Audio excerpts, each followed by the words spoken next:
પ્રવચન 62 વિષય રોજી વક્તા સ્વામી સચ્ચિદાનંદ. માતાઓ 5 પ્રકારની છે. એમાં 2 મુખ્ય છે અને 3 ગૌણ છે. એક માં જે મુખ્ય છે, જે જન્મ આપે. બીજી મુખ્ય માનું નામ રોજી છે, આજીવિકા છે. 3 જે ગૌણ માતાઓ છે એના નામ છે પાલક માતા, ભૂમિ માતા અને રાષ્ટ્ર માતા. આ 5 માતાઓ યાદ રાખજો. મૂળ વાત ઉપર આવો.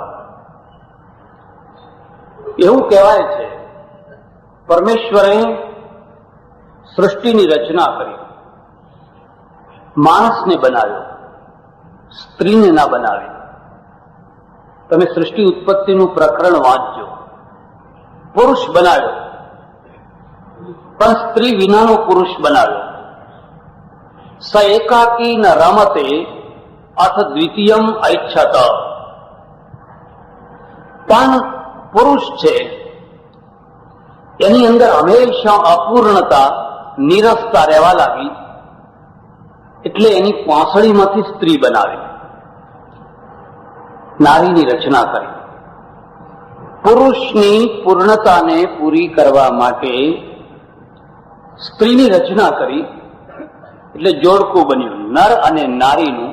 સ નરશ્ચ નારી ચા ભવતામ દ્વિદલમિવ. એક મગની 2 ફાડ જેમ કરો એવી રીતે એકમાંથી 2 થયા. જરા જોજો, સૃષ્ટિની જે જુદી જુદી પ્રક્રિયા છે, આજે પણ એવા કેટલાય વૃક્ષો છે, કેટલાય જંતુઓ છે. અળસિયું છે, એને વચ્ચેથી કાપી નાખો, બે તરફ 2 ચાલવા લાગશે. ફરી કાપી નાખો, ફરી 2 ચાલવા લાગશે.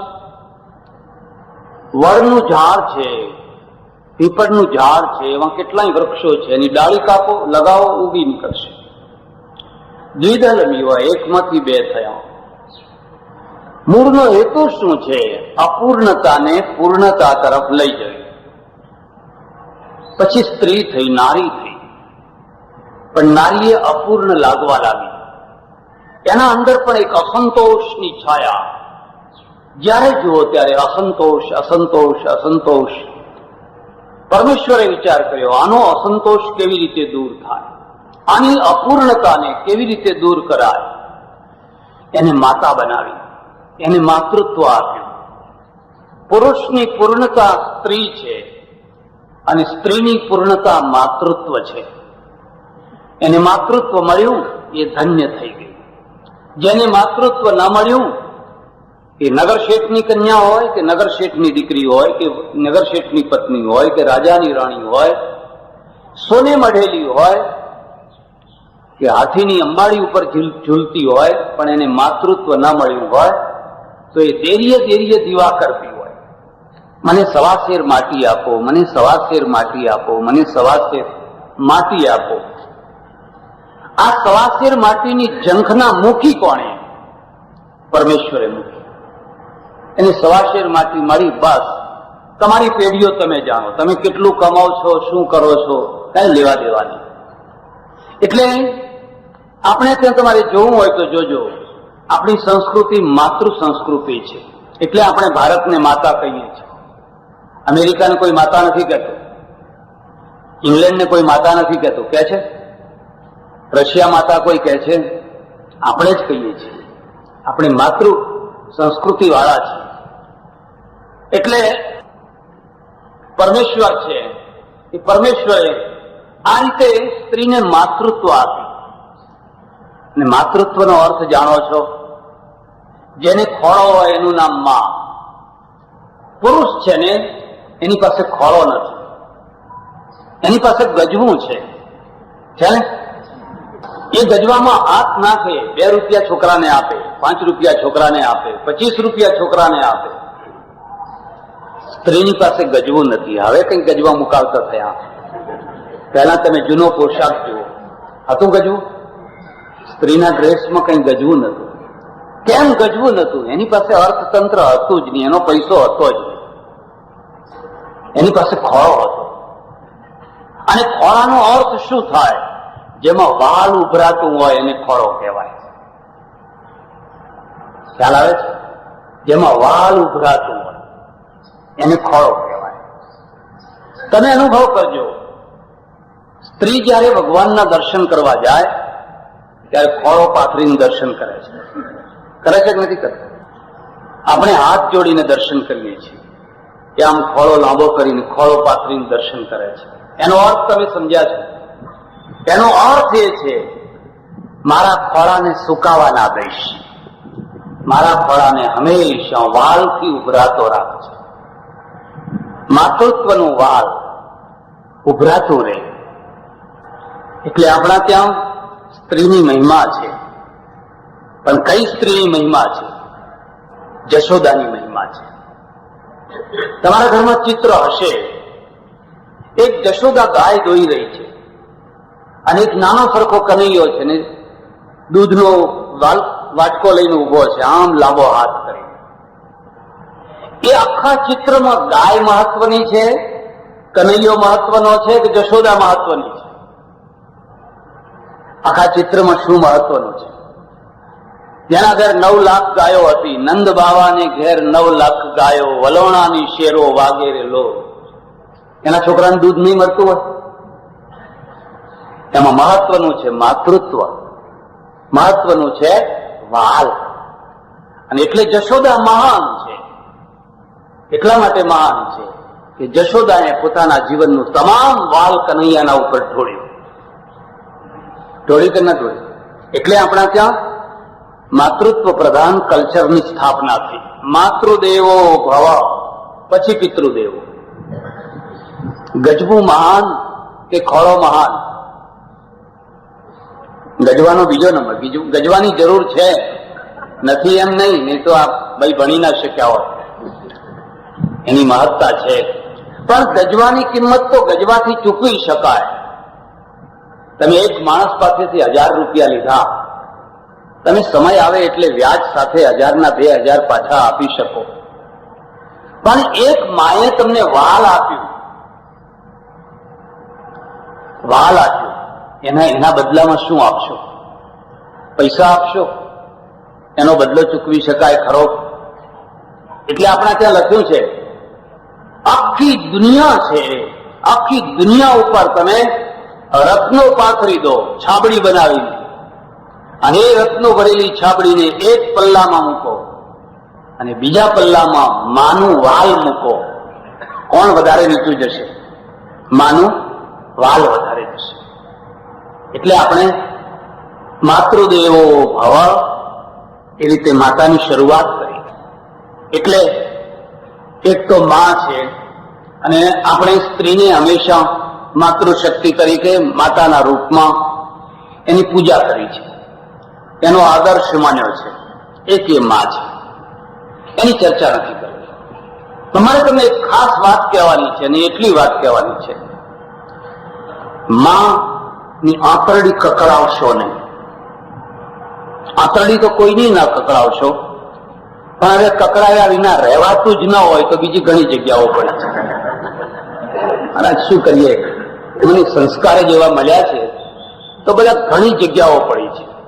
પણ માની આંતરડી ન કકડાવશો, અને માની આંતરડી ઠારશો ને તો હિમાલયના 1000 યોગીઓના આશીર્વાદ એના આગળ ફિક્કા છે. એટલા આશીર્વાદ તમને મળશે. શું કામ દોડો છો? જ્યાં કાંઈ નથી ત્યાં તમે દોડો છો, જ્યાં કશુંય નથી ત્યાં તમે દોડો છો, અને જ્યાં છે ત્યાં તમે ઠોકર મારો છો. તીર્થયાત્રા કરીને આવ્યા હોય એમને પૂછી જોજો, કશું હતું ત્યાં? કશું હતું કે યાત્રાઓ કરીને આવ્યા હોય એમને પૂછી. જ્યાં કશુંય નથી ત્યાં તમે જિંદગી ભર રજળપાટ કરો છો, અને એટલે તમને કશું મળતું નથી. અને જ્યાં છે ત્યાં તમે પાછું વાળીને જોતા નથી. અને એટલે તમે ઘણું કરીને પણ કશું મેળવી નથી શકતા. તીર્થ તમારા ગામમાં છે, તીર્થ તમારા ઘરમાં છે. માં પોતે તીર્થ છે, પિતા તીર્થ છે, તમારા પડોશીમાં કોઈ સારા માણસ રહેતા હોય એ તીર્થ છે. એની સુકો રોટલો નહીં આપે ને અમને કહે છે મહારાજ શીરો ખાવો પડશે, અમને શીરો ખવડાવશે, ઉપરથી દક્ષિણા આપશે પાછી. એટલે તમને કશું મળતું નથી. એટલે માની આંતરડી ન કકડાવશો. પણ કદાચ કકડાવવી હોય તો હું તમને એક શરતે છૂટ આપું છું. તમારી માં સધવા હોય અને તમે એની આંતરડી કકડાવો તો ચલો બરાબર છે, કારણ કે એને એના પતિનું આશ્વાસન છે. વિધવામાંની આંતરડી ના કકડાવશે. માં વિધવા હોય, ભર યુવાવસ્થામાં વિધવા થયું હોય,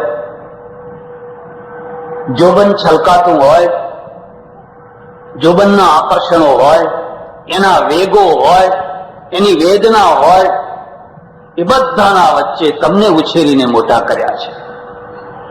એક શરતે કે આ મારો છોકરો કાલ મોટો થશે, આ મારો છોકરો કાલ મોટો થશે, આ પછી મને કેવું સુખ આપશે. ઓહો હો, બસ પછી તો હું ઘરમાં બેસીશ, મારે કોઈ અશાંતિ નહીં. વહુ આવશે, છોકરા થશે. દેરીએ દેરીએ એને દીવા કર્યા છે. અને હવે છોકરો મોટો થયો, છોકરાને વહુએ આવી, ફટાકડા ફોડીને લાવ્યા, બેન્ડ વાજા વગાડીને લાવ્યા. હવે વહુ છે ને એ એની સાસુના માથા ઉપર રોજ ફટાકડા ફોડે છે, રોજ ફટાકડા ફોડે છે. અને પેલો નમાનો છોકરો છે ને એ ચૂપચાપ બેઠો બેઠો કે હા હજુ આપણા લગ્નનો પ્રસંગ ચાલી રહ્યો છે, ખરું ને, હજુ ચાલી રહ્યો છે ને, ત્યાં સુધી ચાલશે, જ્યાં સુધી આ ડોશી જીવશે ત્યાં સુધી ચાલશે. આવું ના કરશો. થોડાક અપવાદ હોય, હું અપવાદના માટે કઈ નથી બોલતો, થોડીક માતાઓ પણ એવી હોય, એ તો અપવાદ છે, એની ચર્ચા નથી કરવી. પણ એક આ માં છે. 3 ગૌણ માતાઓ છે, એમાં એક પાલક માતા છે. તમે જન્મ્યા, માં મરી ગઈ, પ્રસૂતિમાં મરી ગઈ, તમે એનું મોઢું ના જોઈ શક્યા. કેટલાય માણસો એવા હશે જેને માનો ખોળો નથી મળ્યો, પણ તમને એક માં મળી ગઈ, પાલક માં મળી ગઈ. તમારી ફોઈ હતી, માસી હતી, કોઈ ઘરની એક સ્ત્રી હતી, આજુબાજુની કોઈ સ્ત્રી હતી. અને જશોદા કોણ છે? સાચી માતા છે, પાલક માતા છે. એટલે દેવકી નંદન ઓછું કહેવાય છે, જશોદાનંદન વધારે કહેવાય છે. કહેવાય છે કે જશોદાના જાયા, દેવકીના જાયા ઓછું કહેવાય છે. તમને એક માં મળી ગઈ જેને પોતાનું દૂધ પીવડાવ્યું, જેને તમને આલા ગાયા, નીચોડ્યા, જેમને તમારા મળમૂત્ર ધોયા, જે તમારા માટે અડધી અડધી થઈ ગઈ, એ પાલક માતા છે. હું તમને એટલે સુધી કહું છું, તમારી સાચી માતાને ભૂલવું હોય તો ભૂલી જજો, પણ પાલક માતાને ભૂલશો. કારણ કે સાચી માતાને તો મોહ હતો એટલે બાળકને મોટું કરી આપ્યું, કુદરતે મોહ મૂકેલો છે. પેલી પાલક માતાએ જે આ છોકરાને મોટું કર્યું, એને તો કેટલું મોટું તપ કર્યું હશે, ત્યારે આ છોકરાને એને મોટું કર્યું હશે. કારણ કે એને કુદરતી કોઈ બ્લડનો મોહ નથી. હવે તમે ભૂલી ગયા. મારા એક ઓળખીતા સજ્જન છે, મુંબઈ ધંધો કરવા ગયા, નોકરી કરવા ગયા. ક્યાં રહેવું, ક્યાં ઉતરવું, કોઈ જગ્યા નહીં. રોટલો મળે પણ ઓટલો ન મળે. ગીચ વસ્તી. રાત પડી ગઈ, એક ઓટલે સુઈ ગયા. દુઃખના દિવસો જોયા છે, બેકારીના દિવસો જોયા છે, કોઈના ઓટલે સુઈ ગયા. કેટલી મોટી નિરાશા હશે, કેટલી મોટી હતાશા હશે. સવાર થયું, ભાઈ ઉઠ્યા, ત્યાં ઘરમાંથી એક ડોશી ઉઠી.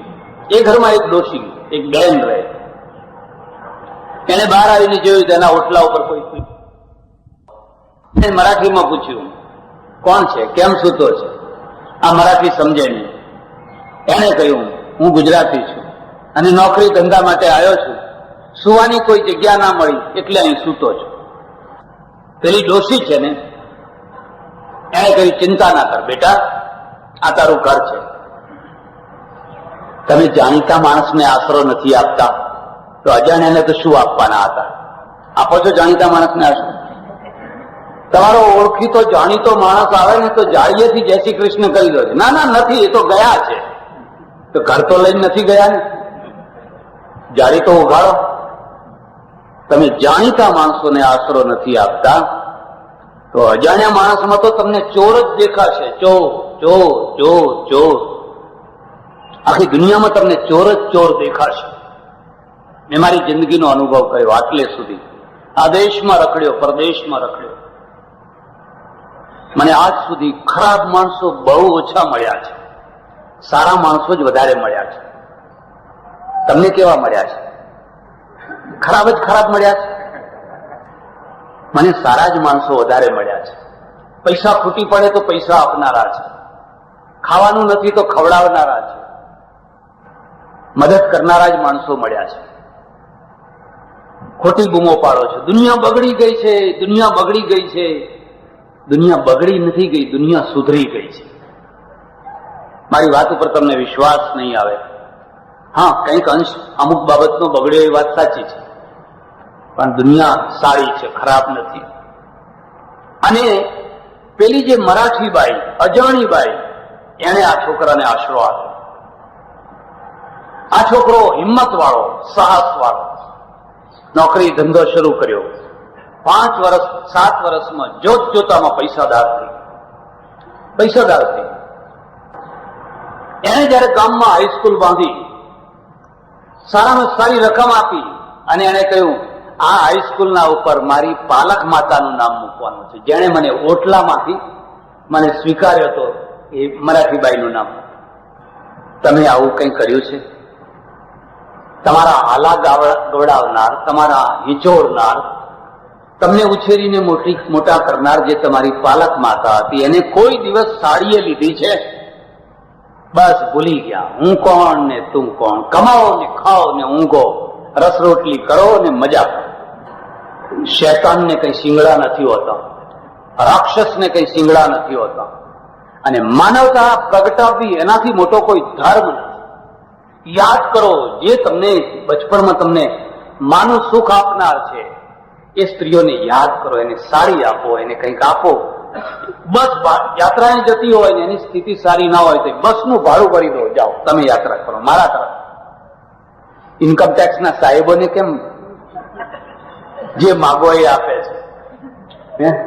મારે તો ઘણી વાર એવા સાહેબો આવે, મને કે બાપજી કંઈ કામ હોય તો કહેજો. હો, મેં કહ્યું ના ના, તમારું શું કામ હોય અમારે? તો કે ના, આ તો એવું છે ને, કંઈક પૈસાની જરૂર હોય અને લોકો અત્યારે સરળતાથી આપતા નથી તો ખાલી તમે અમને ઈશારો કરી દો. તમે પેલા ટ્યુબ પેસ્ટ હોય ને, પેસ્ટ જેમ દબાવીને કાઢે ને, સવારે દંત મંજન નું નથી આવતું એમ અમને દબાવીને કાઢતા આવડે છે. અમારે નથી જોઈતું એમ, તમને દબાવીને કાઢતા આવડે એટલે તમે સમજો નહીં. ચોપડા આવે અમને ખબર પડી જાય, અંતર્યામી અમે ચોપડામાં તરત ખબર પડી જાય કે આમાં શું ગાલમેલ કરેલી છે. અમે કહી દઈએ બોલ 25,000 અમુક જગ્યાએ આ ધર્માદામાં આપવા છે, ચોપડા પાસ કરી દો. એટલે પેલો કે હા સાહેબ, તમારું વચન તો રાખવું જ પડે ને. કોના કોના વચન રાખો છો? માનું વચન રાખો છો? ના, એ ના રાખો જ ચાલે. આ સાહેબનું તો વચન રાખવું જ પડે ને. એટલે જેમ પેલું પેસ્ટ દબાવીએ ને દંતમંજન વાળું, એટલે ફાટ થઈને 25,000 નીકળે. એટલે અમારા પાસે આ કળા છે.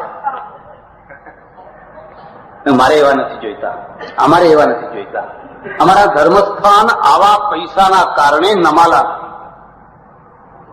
આવા પૈસાના કારણે અમારા ધર્મસ્થાનો છે એ બધા કોમર્શિયલ થઈ ગયા ને તેજ વિનાના થઈ. એના કરતા ઋષિની ઝોંપડીઓ વધારે સારી તેજસ્વી હતી. એ રાજાને કહી દે ગોઠાણીથી ચાલે જા, મારે તારી જરૂર નથી. એક પાલક માતા છે, એક ધરતી માતા છે. એટલે આપણે ધરતીને માં કહીએ છીએ. વેદમાં એક મંત્ર છે, હું આ ભૂમિનો પુત્ર છું, ભૂમિ મારી માતા છે. અને એક રાષ્ટ્ર માતા છે, ભારત માતા છે. એની મારે ચર્ચા નથી કરવી. મારે જે ચર્ચા કરવાની છે એ આ ચાર માતાઓ ઉપર એક માતા છે, એનું નામ છે રોજી માતા. ખ્યાલ આવે છે? રોજી એ માતા છે. જેને રોજી ના હોય એને જોજો તમે. અનાથ બાળક કરતા ભોળી દશો, ખરું કે નહીં? એને રોજી નથી. બીએડ પાસ કર્યું છે, બીકોમ થયો છે, બધુંય છે, રોજી નથી. મણમણના પગ છે, ઉપડતા નથી. ચહેરા ઉપર તેજ નથી. આંખો ઊંડી ઉતરી ગઈ છે, ગાલ બેસી ગયા છે. કોઈ આવકાર નથી આપતું. પત્ની દાંતિયા કરે છે, રોજ દાંતિયા. કંઈક કારણ કે એને કંઈક લાવો તો કંઈક ઘરમાં કરીએ ને. માણસની જિંદગી છે ને એ માણસ ઘરમાં હારી જતો હોય છે. એને રોજી નથી. તમે રોજી વિનાના દિવસો જોયા છે? એટલે હું લોકોને કહું છું, ભાઈ બહુ યજ્ઞો ના કરો, જરૂર નથી. તમારી ધાર્મિકતા તમારા પ્રશ્નોને ઉકેલનારી હોવી જોઈએ. તમારી ધાર્મિકતા માત્ર શોભાના ગાંઠિયા જેવી ના હોવી જોઈએ. તમારા પ્રશ્નોને ઉકેલે એવી ધાર્મિકતા હોવી.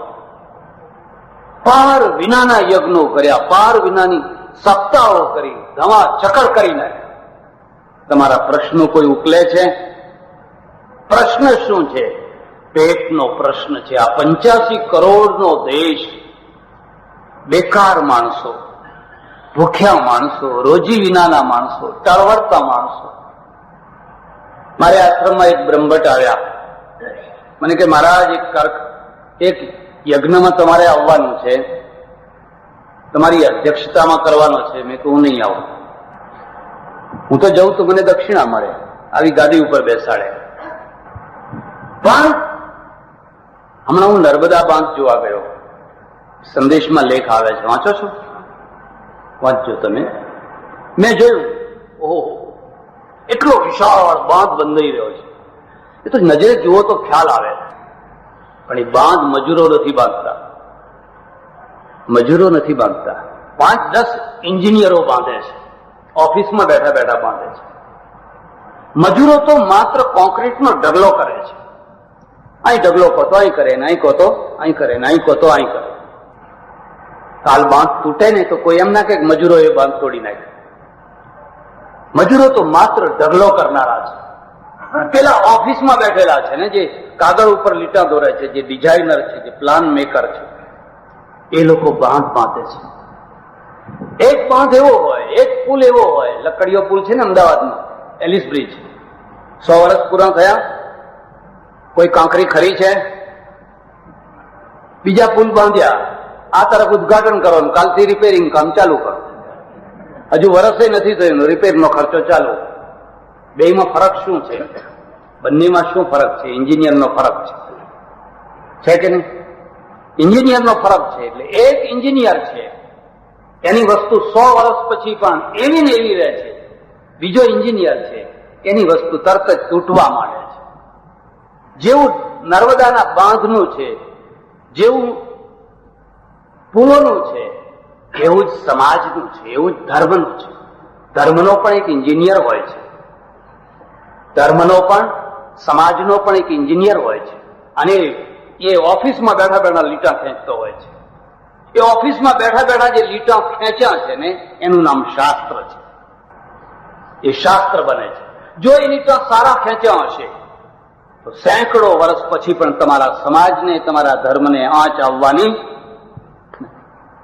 પણ જો એ લીટા ખોટા ખેંચાયા હશે તો પછી રિપેર કામ કર્યા જ કરો ને, અહીં તૂટ્યું ને અહીં ગાબડું પડ્યું ને અહીં ગાબડું પડ્યું ને અહીં ગાબડું પડ્યું. મજૂર તો બિચારા લાવીને માત્ર કોન્ક્રીટનો ઢગલો કરતા હોય છે. તમારા એન્જિનિયર પછી ધર્મના હોય કે સમાજના હોય, એમણે કેવા લીટા ખેંચ્યા એ જ મહત્વની વસ્તુ. તમે ધર્મની પાછળ કેટલું વાપરો છો એ મહત્વનું નથી, પણ એ ક્યાં વપરાય છે એ મહત્વનું છે. ક્યાં વપરાય છે, કેવી રીતે વપરાય છે એ મહત્વનું છે. એટલે મેં ના પાડી, હું નહીં આવું. હું કોઈ ઘરેડમાં આંખે ડાબલા બાંધીને ઘાંચીનો બળદ નથી કે વર્ષોથી જે ઘેર ચાલી આવે છે એમાં ચાલીએ એટલે આપણો જય જયકાર થાય. મહારાજ અજાત શત્રુ, કોઈ વિરોધ ના કરે, કોઈ શત્રુ ભાવ ના રાખે. તમે ઘરેડને તોડો એટલે તમારો વિરોધ થાય. કેટલાક લોકો તમને દુશ્મન સમજે, કોઈની આજીવિકા જતી હોય, કોઈનું કંઈ થતું હોય, એ તો થવાનું જ છે. પણ એ તોડ્યા વિના છૂટકો નથી. તમારે ઊંડા નથી જવું, તમારે ઉપર જવું છે, ઊંચા જવું છે. મેં કહ્યું હું નહીં આવું. હા, હું આવું તો એક એવો યજ્ઞ કર જ્યાં લોકોને રોજી મળે, જ્યાં બેકાર માણસોને સાંજે પેટ ભરે એટલો લોટ મળે, એવી રોજી મળે, એવો યજ્ઞ. મને કે એવો યજ્ઞ એટલે શું? મેં કહું આમાં કેટલો ખર્ચો થશે? 15-20 લાખ રૂપિયા થશે. 15-20 લાખ રૂપિયા છે. એની એક ફેક્ટરી ઉભી કર, એક ધંધો ઉભો કર. એને ખોટું લાગ્યું, દુઃખી થયો, ચાલ્યો ગયો, નારાજ થઈને ચાલ્યો ગયો. ભલે ગયો. આખી દુનિયાને કઈ રાજી કરવાની સારંગી વગાડવા તો આપણે જન્મ્યા નથી. અને કોઈ રાજી કરી શક્યું છે? આખી દુનિયાને કોઈ રાજી કરી શક્યું છે? 10-15 દિવસ પછી મારા ઉપર કાગળ આવ્યો અને કે બાપજી, તમારી વાત મારા ગળે ઉતરી છે, મેં એ બંધ કર્યું છે.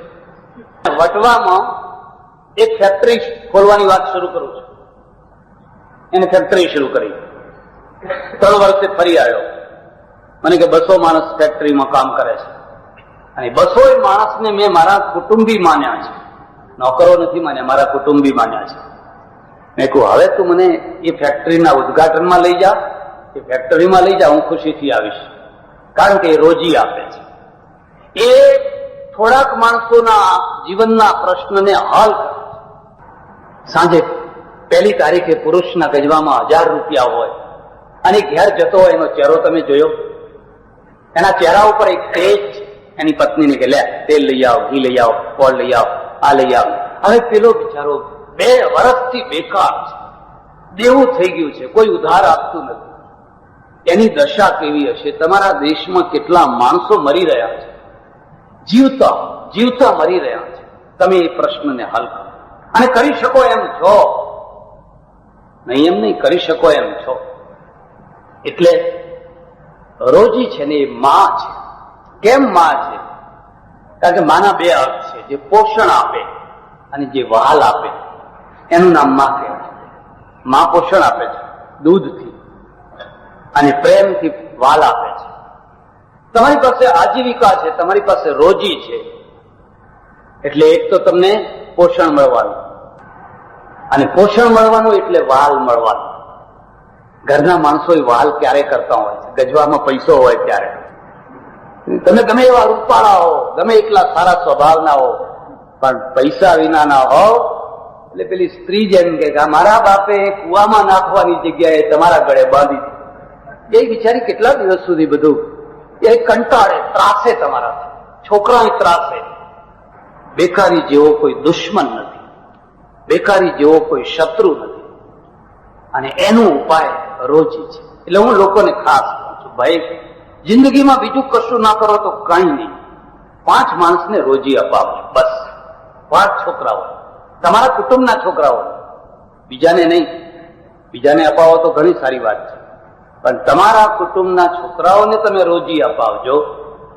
કોઈ વિધવાને, ત્યક્કાને સીવણ ક્લાસ, પાપડ વણવાનું, ફલાણું કંઈક એને આપજો, પોતાના પગ ઉપર ઉભા રહી છે.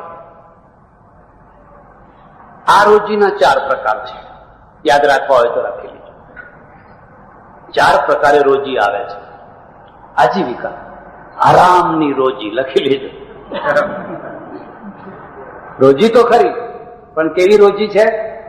આરામની રોજી, શ્રમની રોજી, મહેનતની રોજી. બીજી કારીગરીની રોજી, ત્રીજી વાત, અને બુદ્ધિની રોજી, ચોથી વાત. આ 4 ભેદ યાદ રાખજો. માણસ ઘણું કમાતો હોય છે. તમે શું ખાઓ છો, તમારા ઘરમાં કયા બાસમતી ચોખા વપરાય છે, એની મહત્તા નથી. પણ પહેલા તમારા અંતરને પૂછજો, આ હરામનું છે કે હકનું છે. એ પૂછવાનું બંધ કર્યું ને આપણી દુર્દશા થઈ. આ હરામનું ખાઉં છું કે હકનું છે? ભલે ને તમે રોજ બાસમતીના ચોખા ખાતા હો, એક વાર મનમાં નક્કી કરી લો, મારે કોઈ હરામની વસ્તુ નથી ખાવી. તમે જુઓ, આ દેશને એ રીતે રામ રાજ્યમાં લવાશે. આ તો હવે કોઈ કહે બોર્ડ ઉપર લખી દો રામ રાજ્ય આયેગા, રામરાજ્ય ક્યાં છે આવેલા, કેવી રીતે આવેલા? રામરાજ્ય લાવવાનો પહેલો પાયો છે એકે એક માણસ મનમાં નક્કી કરે, આજથી હરામનું નહીં ખાઈશ, હકનું ખાઈશ. હરામનો અર્થ સમજો છો? જે પૈસા તમારે ત્યાં આવ્યા એ કકડીને આવ્યા, રાજીથી ના આવ્યા, હોંશે હોંશે ના આવ્યા, પણ કકડાટ કરીને આવ્યા, પડાવી લીધા, ખેંચી લીધા, છેતરીને લીધા, ગમે તે રીતે લીધા, હોશિયારીથી લીધા. આ હરામની રોજી છે. મારે ત્યાં એક સજ્જન આવ્યા, મેં કહ્યું શું કામ કરો છો? મને કહે હું તલાટી છું. ભલે તલાટી તો પણ અહીં કેમ આવ્યા છો? કે અમારા યુનિયનનો, આ ખેડા યુનિયન છે, યુનિયનનો મંત્રી છું. હું તમારું યુનિયન થયું? હા. તો તમારું યુનિયનના મંત્રી તમે કામ શું કરો છો? કે અમારો કોઈ માણસ લાંચ રૂશ્વતમાં કદાચ પકડાય તો એને છોડાવવાનું કામ. કે આપણે ક્યાં પહોંચ્યા છીએ, આપણે ક્યાં પહોંચ્યા છીએ.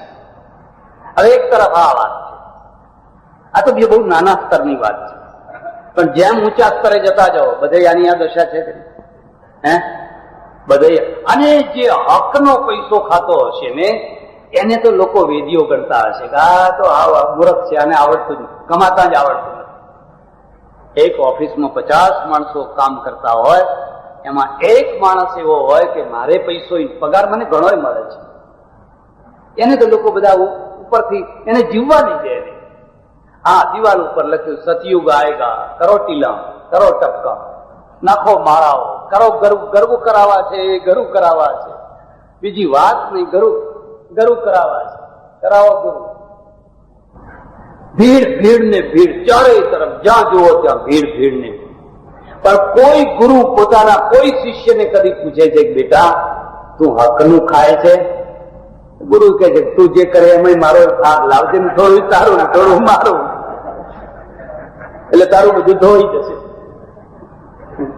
તમે કેવી રીતે રામરાજ લાવવાના હતા, કેવી રીતે તમે સતયુગ લાવવાના હતા? આ કદી ના બની શકે. આપણે એક ગુમરાહ પ્રજા છે, ભ્રમણામાં પડેલી પ્રજા છે. એટલે હું તમને એક ખાસ સલાહ આપું છું, ધંધો કરજો, પ્રેમથી કરજો. હું ધંધો છોડાવતો નથી, પણ એટલું જોજો કે આ ધંધામાં હરામ ખાવાનું તો નથી થતું ને. મારા ઓળખીતા એક ફોજદાર હતા, બ્રાહ્મણ હતા, ગુજરી ગયા. ધોતિયા વાળા ફોજદાર કહેવાતા, ધોતિયું જ પહેરે, ફોજદાર હોવા છતાં. એ માણસે મને વાત કરી, મને કે બાપજી રિટાયર થયા પછી આવે ઘણી વાર આશ્રમમાં, વાત કરી મને કે મેં મારી જિંદગીમાં પોલીસ ખાતામાં રહ્યો હોવા છતાં એક પૈસો કદી લાંચનો લીધો નથી. એ સસ્તાનો જમાનો, કોઈ પણ તપાસમાં જવાનું થાય, કોઈ પણ ગામમાં જવાનું થાય, એક માણસને રાખીને ભાખરીનું શાક બનાવડાવો અને 10 આના આપી, 10 આના આપી દઉં. ત્યારે લોજમાં 6 આનાના ભાવ ચાલે, 6 આના મારા અને 4 આના પેલા રસોઈ કરનારના, 10 આના આપી.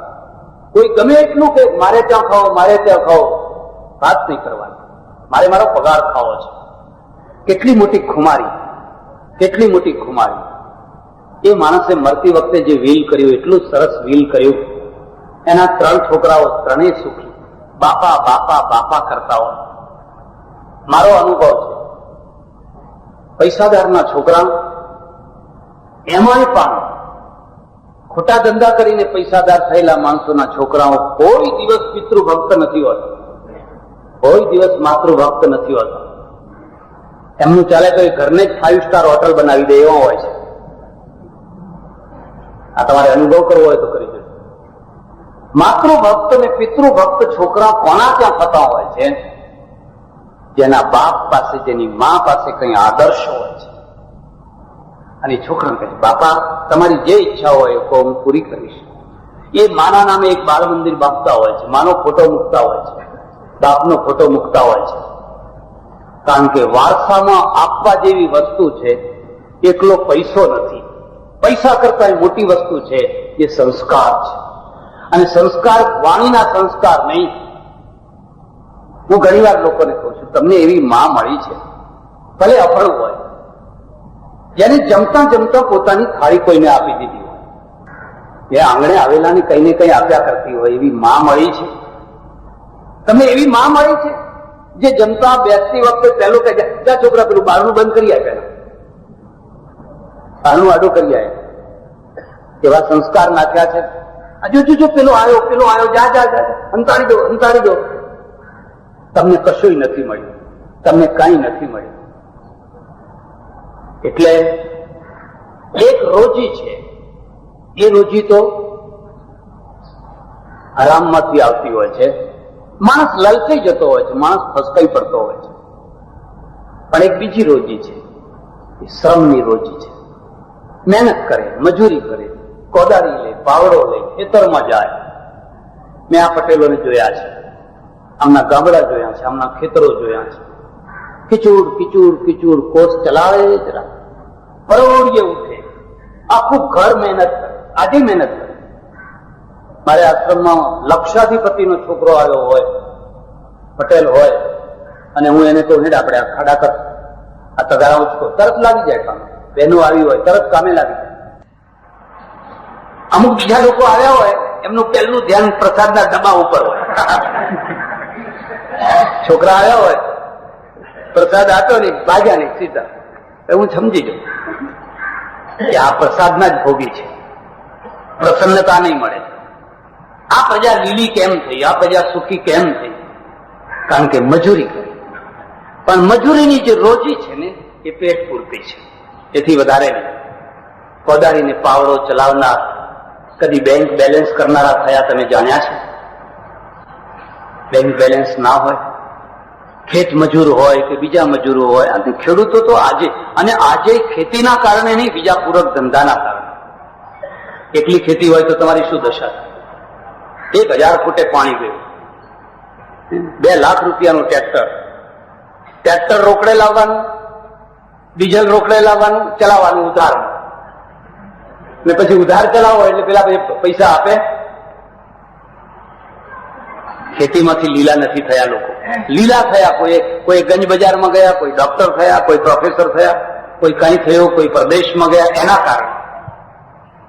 પણ આ બીજી રોજી છે, અને બીજી રોજીનું નામ છે શ્રમની રોજી, મહેનતની રોજી. ગુરુ નાનક દેવની વાત છે, પંજાબમાં બહુ પહેલા સંતોની એટલી બધી મહિમા, સંતો ઉપર એટલો બધો પ્રેમ, સંતો ઉપર એટલો બધો ભાવ.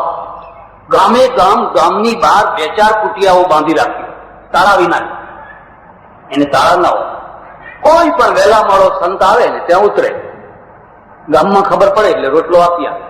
આવી વ્યવસ્થા હમણાં સુધી હતી. આજે પંજાબ ખેદાન મેદાન થઈ ગયું. અનાળી માણસ છે, જેને સાયકલે ચલાવતા ના આવડતી હોય, એને તમે ગાડી ચલાવવાનું સોંપો, અને પછી તમે ઈચ્છા રાખો કે નિરાતે ઊંઘશું ગાડીમાં બેઠા બેઠા, ઊંઘી શકો ખરા?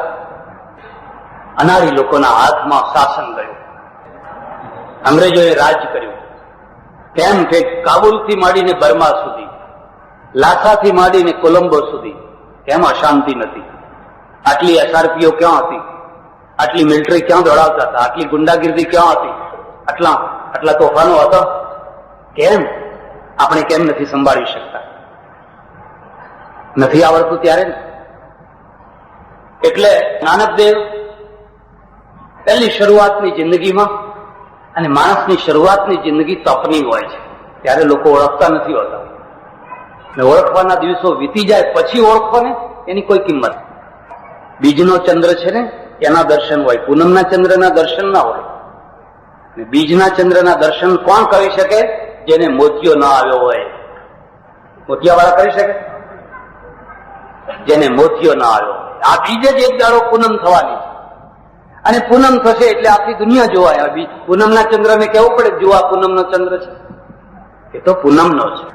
શરૂઆતમાં ફરે આવીને એક કુટિયામાં ઉતર્યા. ગામમાં ખબર પડી, ગામનો એક બહુ મોટો જાગીરદાર, શ્રીમંત માણસ, પૈસાદાર માણસ, જાગીરદાર માણસ, રાજા રજવાડા જેવો, એક ગરીબ માણસ, આ બે એક સાથે રોટલા બનાવીને ગયા. પેલો ગરીબ છે ને, એની થાળી છે પિત્તળની, એમાં બાજરીનો રોટલો છે, અને કઢી છે, જેવી તેવી વઘાર વિનાની કઢી છે. પેલો જાગીરદાર છે ને ચાંદીની થાળી છે, એના ઉપર મખમલનો રૂમાલ છે અને અંદર 32 પ્રકારના પકવાન છે. નોકરના પાસે ઉપડાઈને ગયો છે. જયારે પહોંચ્યા એટલે પેલા નાનકદેવ છે ને નાનકદેવે તરત જ પેલા ગરીબ માણસના સામે હાથ લાંબો કર્યો, તારી થાળી લાય. એટલે પેલા કહે નહીં નહીં, એની થાળી ક્યાં લો છો, એ તો તમારું ગળું છોલાઈ જશે. એના ઘરમાં તો શું, અકર્મીના ઘરમાં શું હોય તમે જુઓ, આમાં કેવા પોચો પોચો શીરો છે ને ફલાણું છે ને ફલાણું છે ને ફલાણું છે. આમ રૂમાલ ઉગાડો કરી નાખે. નાનકદેવે કહ્યું એ વાત સાચી છે, તારી વાત સાચી છે, પણ આ મહેનતનો રોટલો છે, આ મહેનતનો રોટલો છે. હું ખાઈશ ને તો મારી વૃત્તિઓ સારી થશે, સાત્વિક થશે. જો તારે જોવું છે, અરે જોવું હોય તું તને બતાવું. રોટલો લઈને આમ જોરથી મુઠ્ઠીમાં દબાવ્યો, દૂધ જેવી ધારા નીકળી. લાય હવે તારો.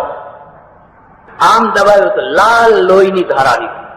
આમાં કેટલા માણસોના લોહી છે, કેટલા માણસોનો ત્રાસ છે, કેટલા માણસો ચીસો પાડી રહ્યા છે. પેલો ફિક્કો પડી. એટલે એક બીજી રોજી છે, એ મહેનતની રોજી છે, એ શ્રમની રોજી છે. હું તમને ખાસ વાત કહું છું, ભલે તમારે ત્યાં 5-25 માણસો શ્રમ કરે, રોજી કરે, પણ શ્રમના પ્રત્યે કદી ઘૃણા ના કરશો.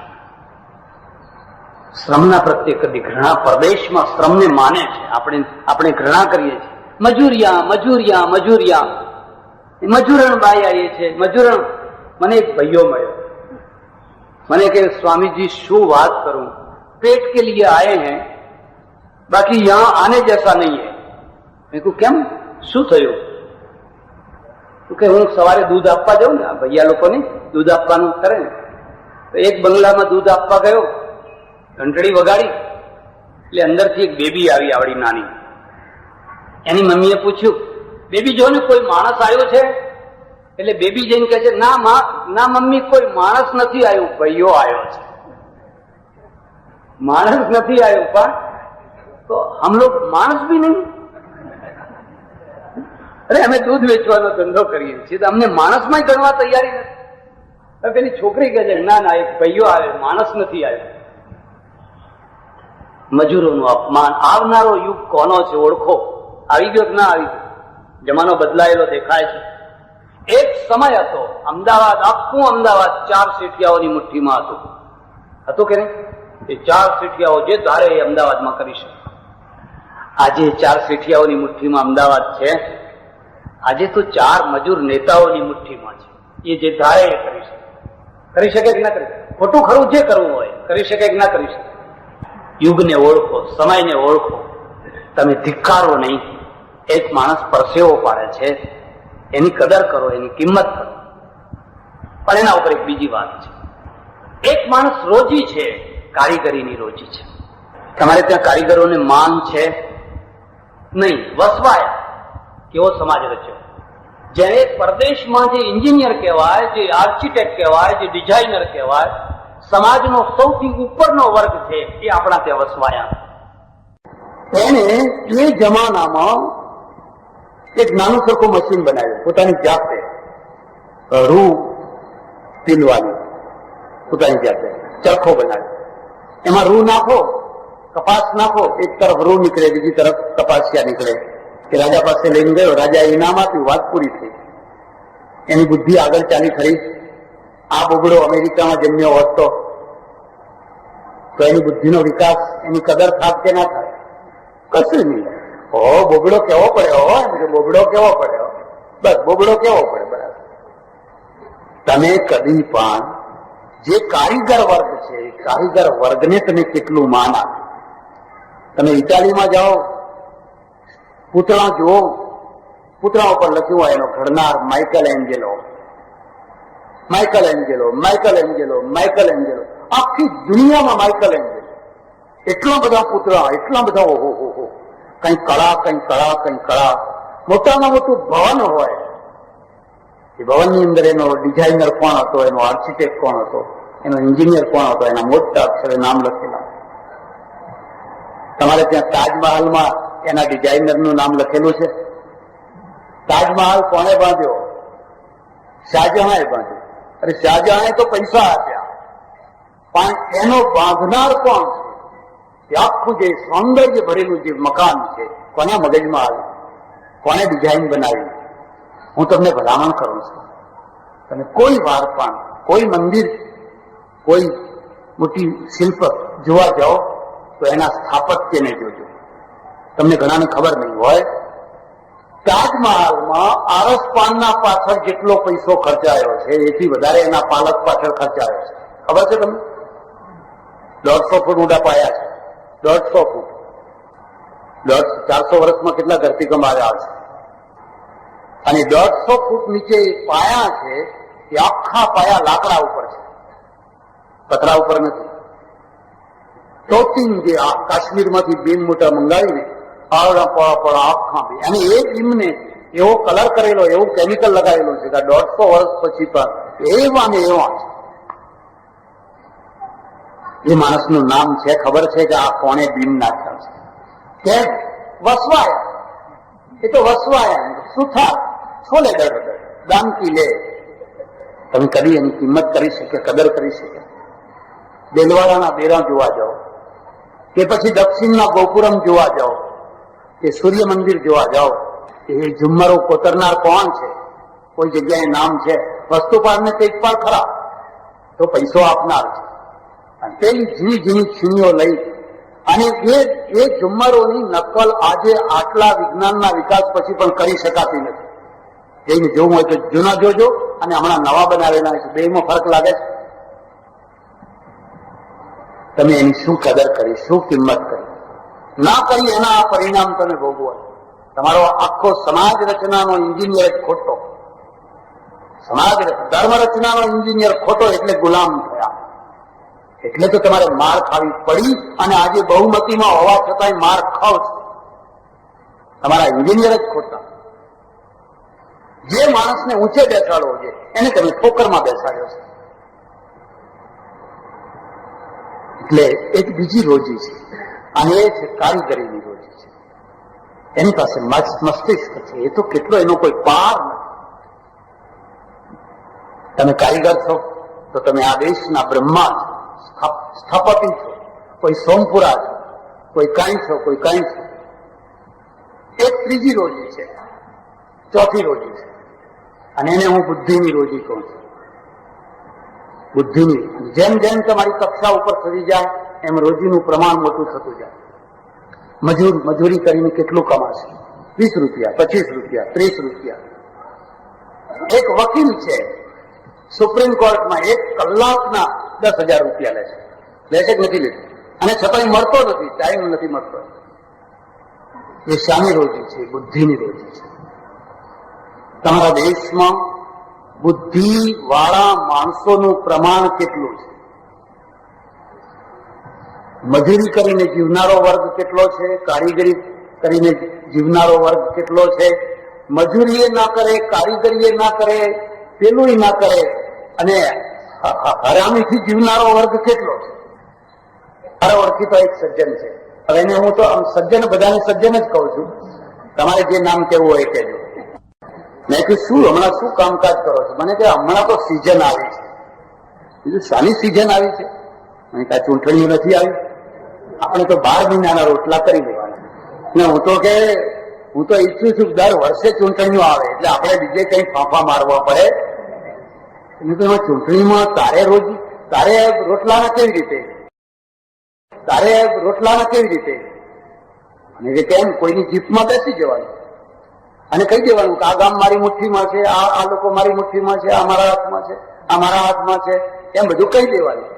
કીધું તારી મુઠ્ઠીમાં છે ખરું? કે તો કશું નથી, કઈ નથી. કોઈ હવે કોઈનું માનતા, આપણે તો એમ કહેવાનું. વાંધો નહીં, પણ તું કયા પક્ષમાં પ્રચાર કરે છે? મને કે દિવસે જુદા પક્ષમાં અને રાત્રે જુદા પક્ષમાં. આપણે 2 પક્ષમાં કામ કરતા, 2 પક્ષમાંથી પૈસા લેવાના, અને 2માંથી એક જીતે એટલે આપણો જ માણસ જીતવાનો છે. 2માંથી એક જીતવાનો છે, એ આપણો જ માણસ રહેવાનો. કાં તો રાત વાળો જીતવાનો છે, કાં તો દિવસ વાળો જીતવાનો. પશુઓ અને પક્ષીઓ બહુ વર્ષો સુધી લડ્યા.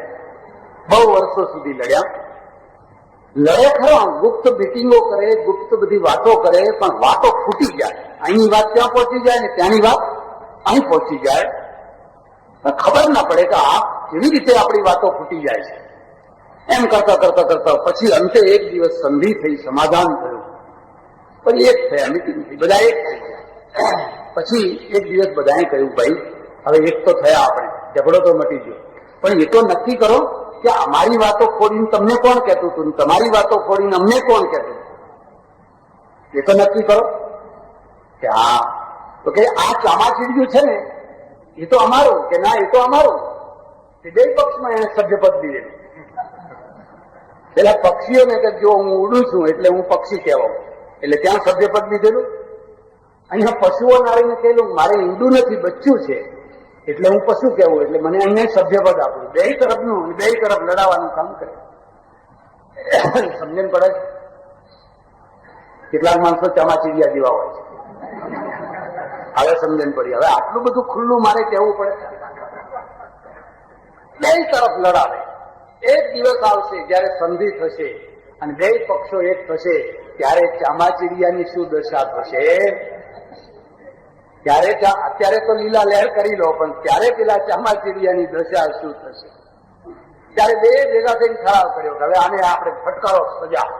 એક તો એને આખો દિવસ ઊંધા લટકવાનું, અને બીજું એને અંધારામાં જ રહેવાનું, અજવાળામાં એને આવવાનું.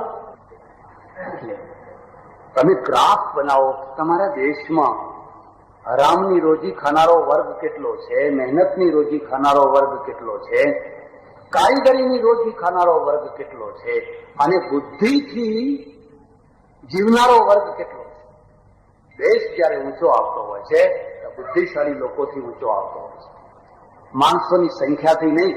તમે 85 કરોડ છીએ અને આવતા થોડા વર્ષોમાં અબજ ઉપર પહોંચી જવાના છે, માણસોની સંખ્યાથી નહીં. બુદ્ધિની રોજી છે, એમાં પણ ફરક છે. જેમ હમણાં એક ભાઈએ કહ્યું એમ, મારી દ્રષ્ટિએ ડોક્ટરની લાઈન એક એવી લાઈન છે કે જેમાં સ્વાર્થ અને પરમાર્થ બંને છે.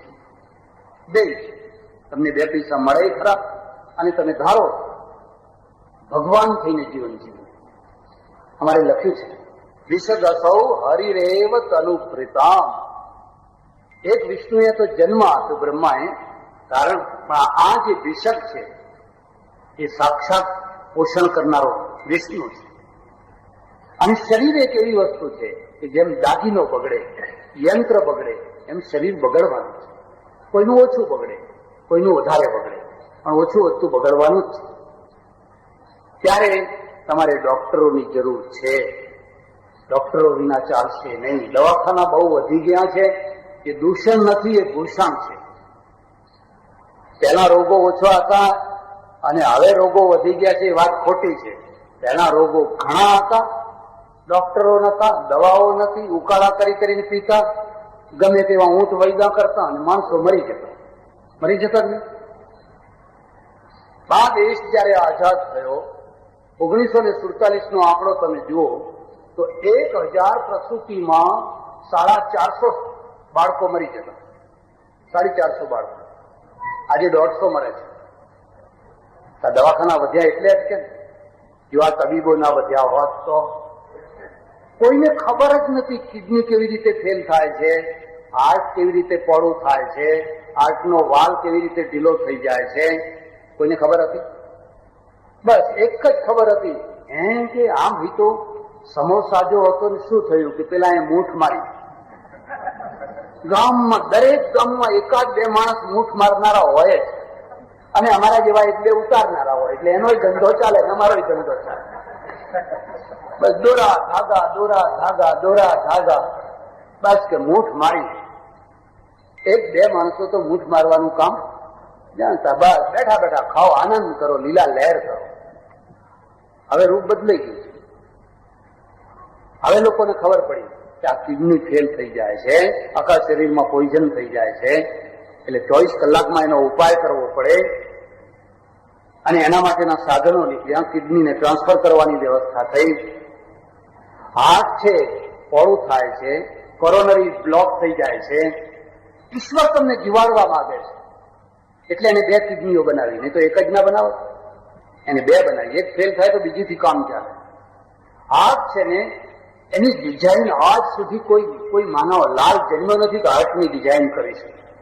100 વર્ષ સુધી માણસ જીવે, 100 વર્ષમાં 1 મિનિટના માટે પણ કદી હાર્ટ બંધ રહે છે ખરું? મગજ વિરામ કરે 100 વર્ષ સુધી ગ્રીસિંગ વિના, ઓઇલિંગ વિના, કઈ સ્પેર પાર્ટ બદલ્યા વિના સતત 100 વર્ષ સુધી એ પમ્પિંગ કરે. તમારા સબમર્સિબલ પંપ બતાવો, આવો કોઈ છે? કોને બનાવ્યું આ? મેં હાર્ટની સર્જરી જોઈ અમેરિકામાં, અને જોયા પછી મારા વિચારોમાં બહુ મોટું પરિવર્તન આવ્યું. કારણ કે હું કાશીમાં ભણ્યો 11 વર્ષ સુધી. આત્મા આત્મા આત્મા, આ હૃદયમાં આત્મા રહે છે. હવે હૃદય તો કાઢીને ફેંકી દીધું, લો, બિલકુલ કટ કરીને ફેંકી દીધું, બીજાનું હૃદય લાઈન લગાવી દીધું. આ બધી ઘણી માન્યતાઓ છૂટી પડવાની છે. જે આવનારો સમય છે એમાં કશું ટકવાનું નથી, અને તમે એના વિના ચલાવી શકવાના નથી. તમે ભૂતની માફક પકડીને રાખશો ને તો એ શિલાની માફક તમને ડૂબાડી દેશે, એ પથ્થરની માફક તમને ડૂબાડી દેશે. પેલા લોકો કેમ આગળ આવ્યા, આપણે એમના પાછળ પાછળ કેમ જઈએ છીએ? હાર્ટ સર્જરી કોને? અને કોરોનરી 3 છે, પછી એક નહીં, એક બ્લોક થાય તો બીજી થાય તો ત્રીજી. મારા એક ઓળખીતા શેઠ છે, કરોડાધિપતિ છે, કરોડાધિપતિ. પૈસો વાપરે નહીં હો, પૈસો બિલકુલ ના વાપરે. કોઈ ગમે તો ગમે એવું. હા, એક વાત છે, પેલા પેસ્ટ વાળા આવે કાઢે પડ્યા, એમના માટે પેલા પેસ્ટ વાળા જરૂરી છે. બાકી આમ રાજી ખુશીથી પૈસો ના થાય. મને કે 2 એટેક આવી ગયા છે, હવે શું કરવું? મેં કહું ઉતાવળ ના કરો, ત્રીજાની રાહ જુઓ. ઉતાવળ ના કરો, હવે ત્રીજો આવવાનો જ. પહેલા કોને ખબર હતી? હું હમણાં અમેરિકા ગયો, મારો એક ઓળખીતો છોકરો સુરત તરફના, તે મને મળવા આવ્યો. એના કાગળમાં એની માં બહુ રડ્યા કરતી, એની માં બહુ રડ્યા કરતી. એક છોકરાનું એક્સિડન્ટમાં અવસાન થઈ ગયું, બીજા છોકરાને મગજ ખરાબ થઈ. હવે મળવા આવ્યો, મને કે 9મા દિવસે મારું મગજનું ઓપરેશન કર્યું. પછી આમ બતાવ્યું, અહીંથી કાપી આખું ખોપડી ઊંધી કરી નાખી. શું વાત કરો છો? આમ જો અહીંથી તો આટલો મોટો ચીરો મૂક્યો, જેમ આમ ટોપલો ઊંધો કરે ને, ટોપલો ઊંધો કરી દે. અને મગજની અંદર જે ગુમડું થયેલું, એ ગુમડું ખોતરીને કાઢવાનું. એ ખોતરતી વખતે મગજના એક સેલને જો જરાક ખોટી રીતે ટચ થઈ જાઓ તો માણસ કાં તો ગાંડો થઈ જાય, કાં તો કઈ થઈ જાય, કાં તો કઈ થઈ જાય. જેમ સર્કિટ છે ને, ટીવીની સર્કિટ છે, એના એક સેલને આગો પાછો કરી નાખો, એક જોડાણ આગુ પાછું કરી નાખો, શું? કોને આ કીટ બનાવી છે? કોને આ સર્કિટ બનાવી છે? એટલે તો ગાંડા થઈ જાય લોકો, એટલે તો આ સ્વભાવ બને છે. એ આખું ગુમડું ખોતરીને કાઢી નાખ્યું, અને પેલો ટોપલો પાછો બેસાડી દીધો, પાછો સાંધી દીધો. એટલે આ ટોપલો, આ ખોપડી કાપીને, આ હડકું કાપીને પછી બધું જોડી દીધું. આજે 9મો દિવસ છે, હરું છું, ફરું છું, ખાઉં છું, તમને મળવા આવ્યો. પહેલાના જમાનામાં આવી કોઈ શક્યતા હતી કે ચાર રસ્તાની ધૂળ લાવો, લીમડો લાવો, વાટકીમાં પેલો આ દેવતા મૂકો, આમ ફેરવો, અને આમ છમ કરીને પાણી નાખો, ને પછી જોડા મારીને કે હા રોડ વળગી છે ને, એમ કે ચોટી છે ને, કે વળગી છે ને. કેટલા વર્ષો સુધી. એટલે આ દવાખાના વધ્યા છે એ ખોટા નથી વધ્યા, એ આશીર્વાદ છે. 450 મળતા હતા છોકરા, એની જગ્યાએ 150 થઈ ગયા. અને 150 તમને ખબર છે, કેરાલામાં ખાલી 22 છોકરા મરે છે. કેરાલામાં ખાલી 22 છોકરા, 1000. બિહારમાં 250. ત્યાં વિદ્યા છે, ત્યાં શિક્ષણ છે. ને અહીંયા બિહાર તો તમે જાણો છો. અમેરિકામાં 15 જ છોકરા મરે છે, જર્મનીમાં અને જાપાનમાં 7 જ છોકરા મરે છે. આ શાના કારણે? પૂર્વના કર્મના કારણે, આ તબીબી સારવારના કારણે. અને આ તમારી બુદ્ધિનું કૌશલ્ય છે. તમે બેસી ના રહો, તમે આ લાઈનમાં આગળ વધી શકાય એમ છે. ત્યાંના ડોક્ટરોએ કેટલું રિસર્ચ કર્યું, કેટલા આગળ વધ્યા, અને આખી દુનિયા ઉપર એમની દવાઓ ફેલી ગઈ, એમની થિયરી ફેલી ગઈ, એમના ગ્રંથો ફેલી ગયા. આપણા વૈદ્યરાજ પણ ડોક્ટર કહેવાનું પસંદ કરે છે. એમને વૈદ્યરાજ પદ સારું ના લાગે, ડોક્ટર પદ તો સારું લાગે. કેમ કે પદ માનનું છે. એટલે ડોક્ટરી લાઈન એક એવી લાઈન છે કે એમાં તમે ધારો તો તો 2 પૈસા કમાઈ શકો, અને તમે ધારો તો 2 પૈસાનો પરમાર્થ કરી શકો. જેના ત્યાં માત્ર દુઃખી જ માણસો જતા હોય, ડોક્ટરના ત્યાં કોણ જાય? એનો સ્વભાવ ચીડચીડો હોય, ભાન ના હોય, બધું રીતે હોય. અને ડોક્ટર છે ને, હું કહું કે તપસ્વી છે, તપસ્વી છે. કારણ ડોક્ટર સમય ઉપર જમી ન શકે, ડોક્ટર સમય ઉપર ઊંઘી ન શકે. અને જો ડોક્ટર સમય ઉપર જમે અને સમયસર ઊંઘે અને સમયસર બાળ બચ્ચાનો થાય તો એ ડોક્ટર ના થઈ શકે. મારા ઓળખીતા એક ડોક્ટર હતા આચાર્ય, વિસનગરમાં. સર્જરી કરે રાતના 2 વાગ્યા સુધી, હસતા અને હસતા. જયારે મેજર ઓપરેશન હોય ત્યારે હું કહું મને બોલાવજો, મારે શીખવું છે, બધું મારે જાણવું છે, અંદર શું ગોઠવ્યું છે.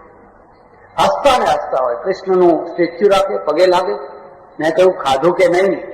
કારણ કે ડોક્ટરોને ખાવાનું ના હોય. આ 2 બિસ્કીટ ખાઈ લીધી, આમ 2 કરી લીધું, હવે જયારે ખાવા પામીએ ત્યારે ખરા.